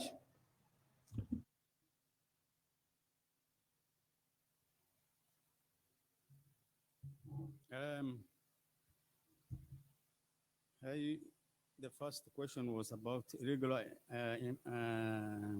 employment, job descriptions, and career progressions. Yeah, the fate of the county, as far as job description and progression, is as per the constitution, the laws passed by this county, the spread of the, how you create job cadres that this county creates. So we'll make sure that, say, that somebody does not get, say, a human resource officer, for example, and he has been in that job for the last 10 years, there's no progression. We have to create a progression, a pathway to progression. And to do that, we need to have, a training program that you pass this exam, you get this grade examination, or this kind of thing. We create, what do you call it, a career progression for every cadre. You don't have to live here, but if you have been in this year, you have got that grade, you have that qualification or that university education, you have passed certain examinations, then you can move to the next job group. So we have to have, I think, a career, what do you call it? There's a term for it. You create, a pathway for that progression. That is very simple. It can be done through the county assembly by law. That can be done. Career progression goes a long way, the same way that you have this, you have lived it, you have worked for this much of years, you have this qualification, you have the right to this kind of job group. Number 3,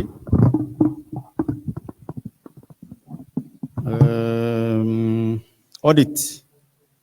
Yes, if there is too much, irregular employment, there are many ways of getting out of it. One thing is to do an audit. People without the right papers, that's an illegality. We get rid of them through the law. And number 2, irregularity that somebody is not qualified for a certain job and is appointed to a certain job.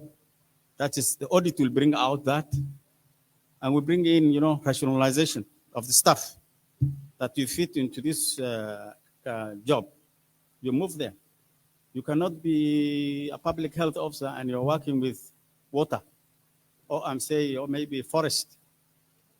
You cannot be a forest officer and working with the Ministry of Health.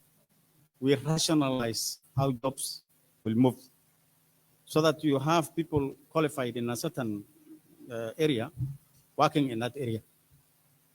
Number 2, if there is too much of an employment, there are pathways also. They used to have in the civil service something called golden handshake. You don't go sack people because they didn't employ themselves. You're not going to sack people.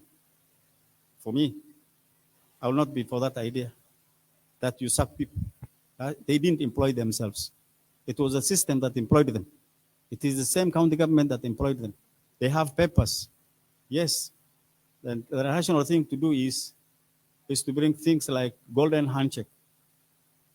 Say 3 million, 2 million, 1 million. And you tell them, okay, we cannot accommodate you, but we have this much money. Can you please take this money? And we go. And it will be voluntary, not must. The other one is you can get this money from the national government to retrench people voluntarily. I'm not saying people are going to be sacked, voluntarily. That you volunteer to get what is due to you and you leave service so that we can have lean and effective service. That is my way of dealing with maybe overstaffing and that kind of issue. The idea that you can sack somebody is not, they didn't employ themselves in the first place. They were employed. and they were employed by the same county government, so they are not illegal. So what you do, if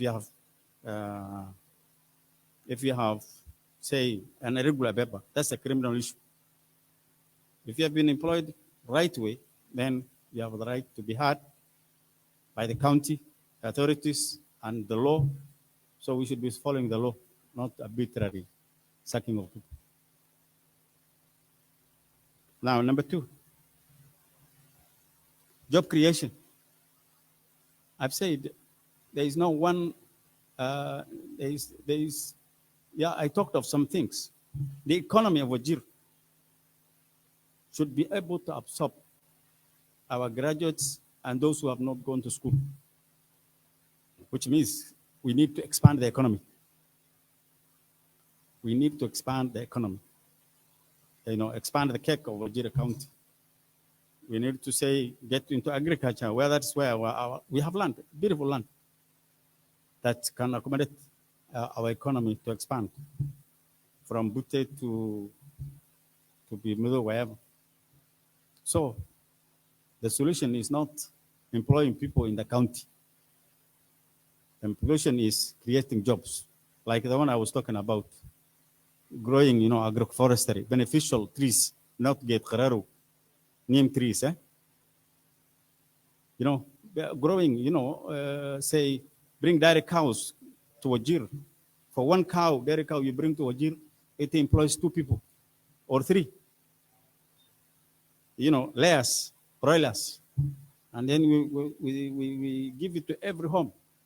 It costs, I was doing my calculation, it costs about 150 million to bring 1 billion birds to Wajir. So, and maybe 150 million to bring 1,000 dairy cows in Wajir. So those are the things that can create jobs in Wajir. That is labor. And, sisal plantation, we can try.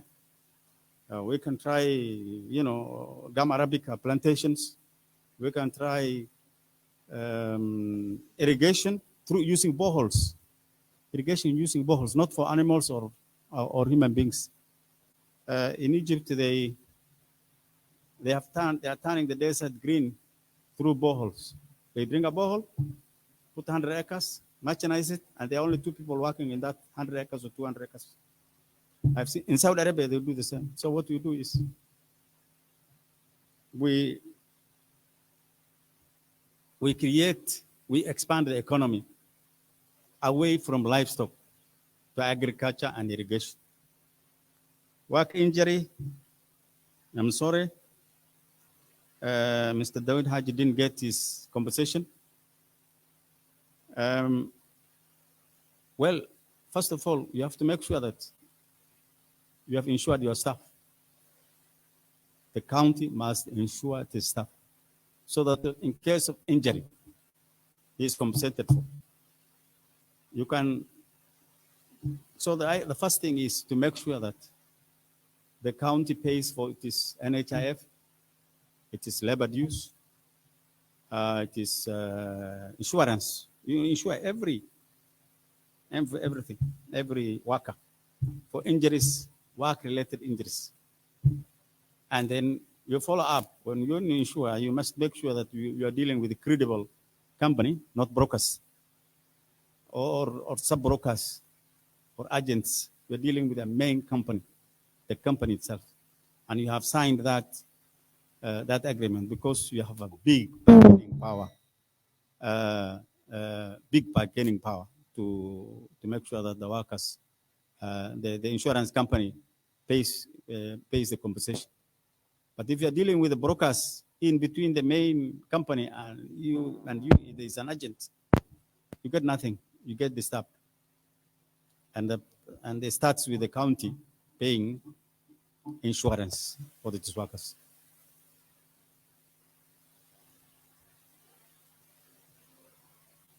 Did I answer it? Thank you. Thank you so much. Thank you, Mr. Nominee. And my questions, I'll follow up on one question, one thing you mentioned about the remittance of statutory deductions. Statutory deductions. on the NHIF, Lab Fund, NSSF. And in the recent years in Wajir County, there's a lot of scenarios coming up on the matter of the well-being of the county staffs. It happened, and on the payroll of the staffs, the money is deducted, but it doesn't reflect in the schemes. They don't receive on their well-being on such remittance. And as the nominee of this position, what intervention will you make? And it seems for 3-4 years, the county remittance is not in proper situation.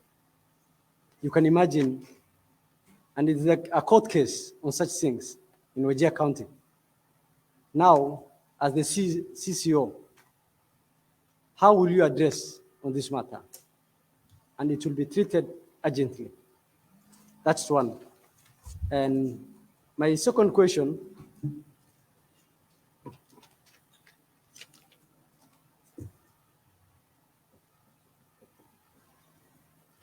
as infused in the Constitution 2010, Article 10, subsection 2, on the national values and principles of governance, which talks about human dignity, equity, social justice, and inclusiveness.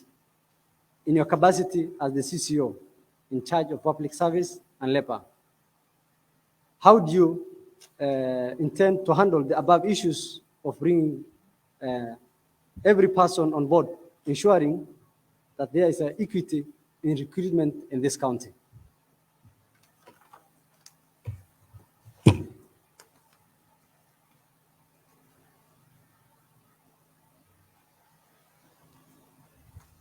Okay. Yes. I think this one of the non-payment of the money that is being remitted for insurance, for NHIF, for accidents, insurance, whatever. That is the workers' money. That is the workers' money. And officers who are not remitting that money should be surcharged. Penalty. And this is what this county can do, the county assembly can do. Very easily. I think this is where the county assembly needs to put its foot down to say, if you don't remit workers' money, then you'll be penalized. And you need to call that kind of officer who is not remitting that money, needs to be called to this county assembly. And now the county assembly needs to put its foot down and say, you have not done this, ABCD, this is not your money, it's not the county money, that money belongs to the workers. Why he didn't remit that money, that's a criminal issue. For me, and criminalize it such a way that this man is punished by the laws of this county assembly. I think that is the best way, so that nobody really plays around with somebody's money. It is the life of somebody. I think I leave that to the assembly to put its foot down, because it has the power to call anybody. Why he has not remitted that money? It is not his money. It's not county money. It is not the executive money. It is personal money that has been deducted from somebody. So that money must be remitted. I leave at that one of NHIF, insurance, and so forth there. Equity and inclusivity. Yeah, we have the semblance of it in the Constitution. We have acts of parliament on that. I think,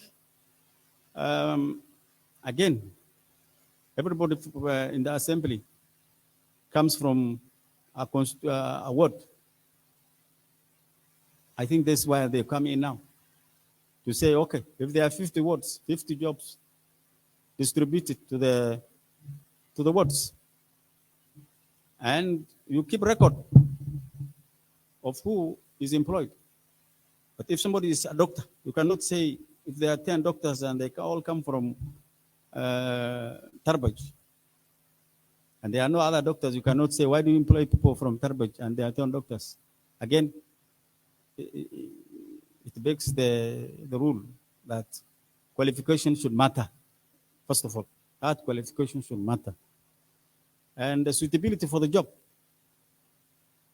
While you are balancing, when you employ 10 doctors from, say, Tarbaj, if you employ 5 doctors, 5 drivers from the other parts of for the other constituencies, that will be fair. But you can check the governor, the executive rather. You can check the governor or the executive because he's the boss. You can check the executive, and that is the job of the county assembly to make sure that this equity is done. You can create a law. You know, you can replicate the one which is at the constitution and the national, and cascade it down to the county assembly, to the county, and say, okay, what you have done, we have this law we have passed. You have to be fair. You cannot just employ 200 people from your village. You know, that kind of thing. Yeah. So we need a law. Because for me, if I say anything, it doesn't matter really what my view is. But my view will be, I learned working with the policies, papers, regulations, that kind of thing. If they are there already, then we have to follow it up. And then that equity and inclusivity must be in those regulations and the laws of the county. That's how we can follow it up. Because if you say, okay, I'm the chief officer for public service and labor, I want inclusivity here. Yes, I can do it 1 or twice. But I'm human. Somebody else will come. He will do what he wants. And that is what has happened to Wajir anyway. So anybody wants to employ somebody, he does what he wants. If you have no laws restraining such kind of behavior. Honorable Nim'o, you're next.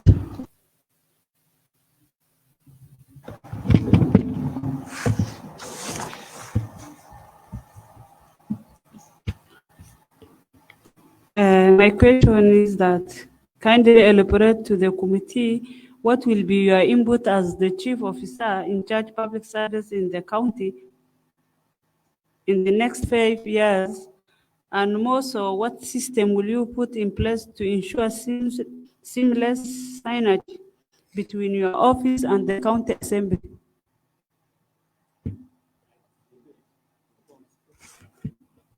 I'm saying, kindly elaborate to the committee what will be your input as the chief officer in charge of public service in the county in the next 5 years, and more so, what system will you put in place to ensure seamless synergy between your office and the county assembly?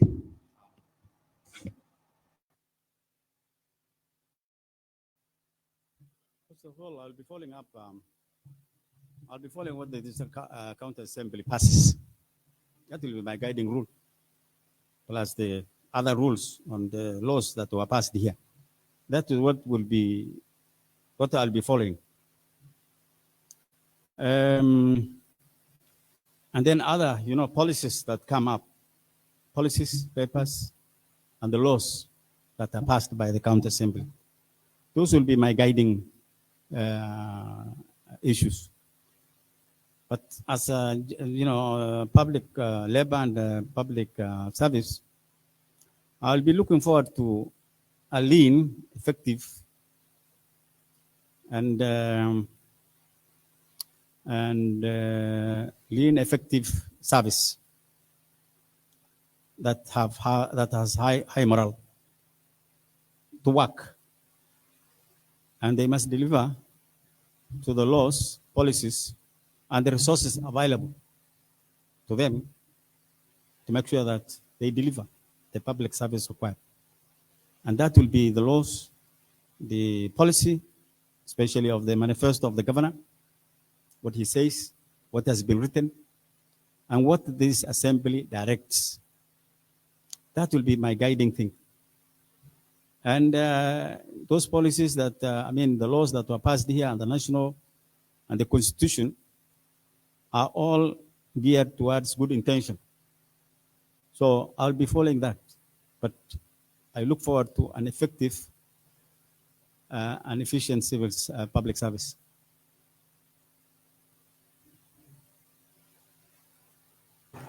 Honorable Ali.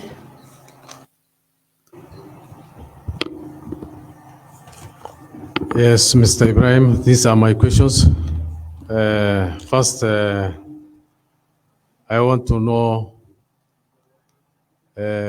your roles as Chief of Public Service. What are your roles? That's the first question. The other question is the relevancy of your department to Wajir County. The relevancy of the public service to the people of Wajir. Relevancy of your department. It is relevancy. How is it relevant to the people of Wajir?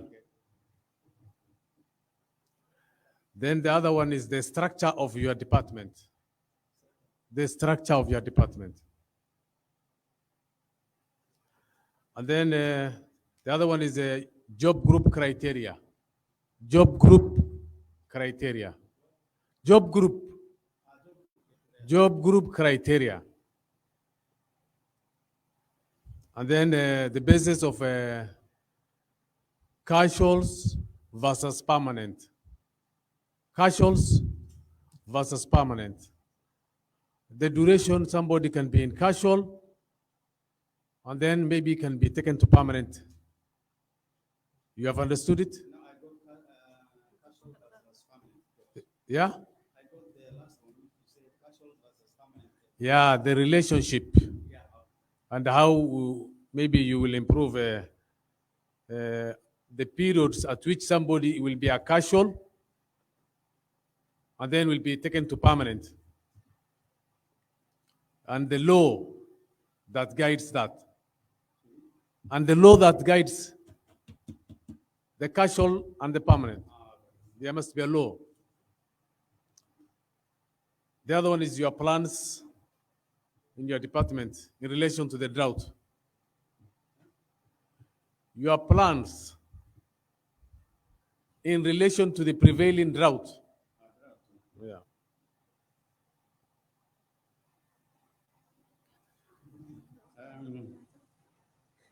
And then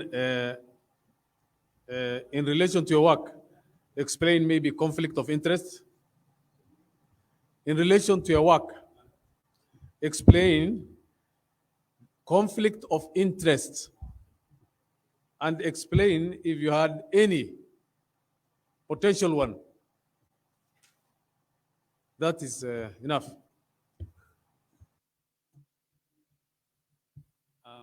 Okay.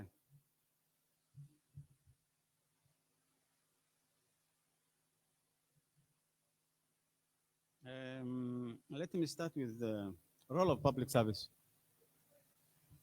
Public service is the engine that moves government, whether local, whether national or county. Public service, when you talk about it, is all those people who do job in the name of the public. They can be public service, it can be politicians, they can be workers, drivers, health workers, across the board. Anybody doing service for the public service will involve in. The role of that public service is the coordination of departments, training of personnel, progression of personnel, training of personnel to jobs that will be delivered. So public service is personnel management, how you move resources, how you move people, resources, technology, ideas,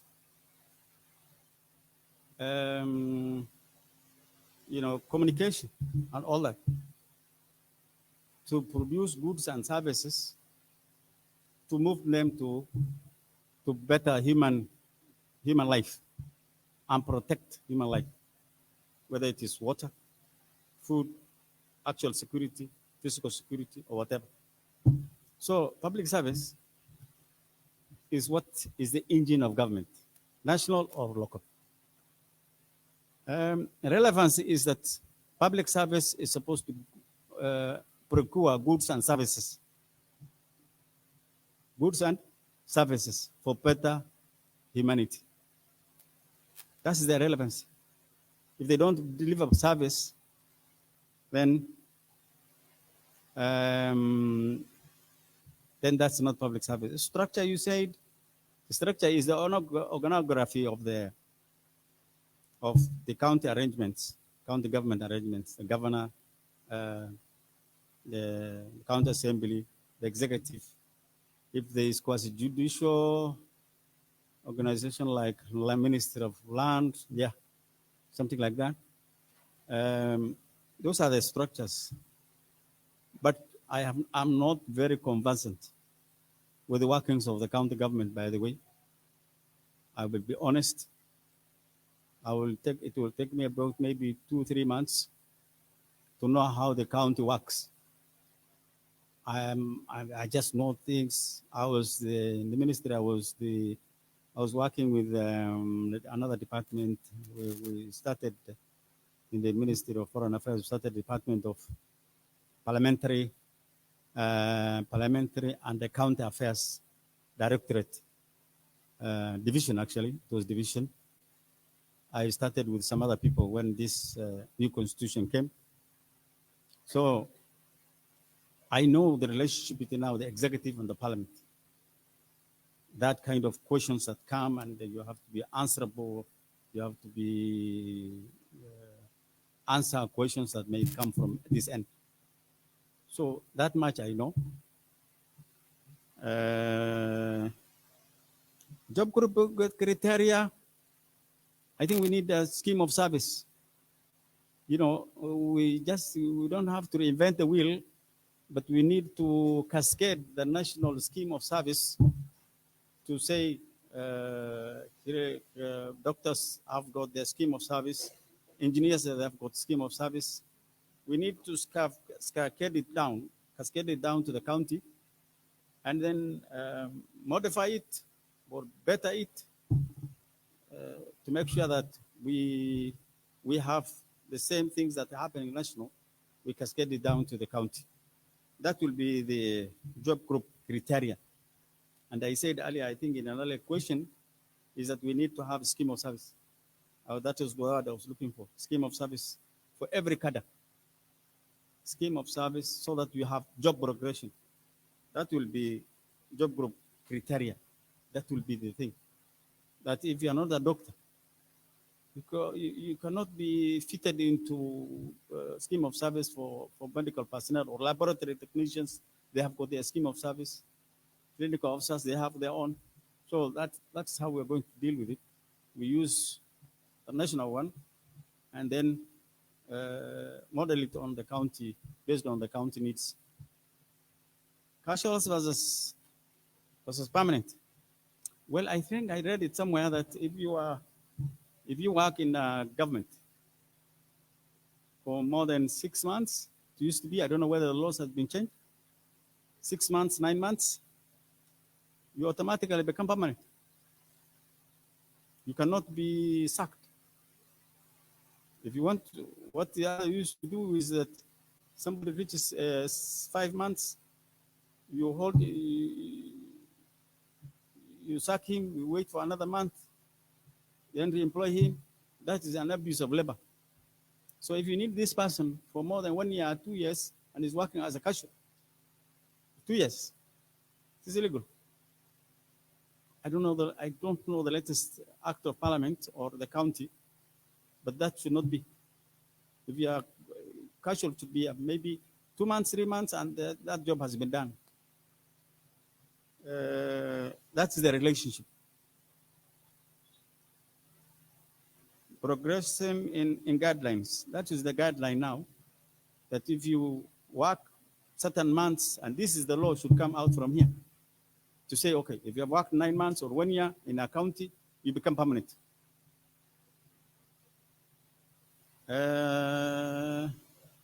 Drought. You know, you don't work on drought. Drought, I think we have to be proactive. You just don't work out when there is no rain. We have a lot of water. Yeah, there's a joke. Why should you rely on rain anyway? Why should you rely on rain when you have water underground and you have the money to drill? You don't need rain. Egypt survives without rain. Libya.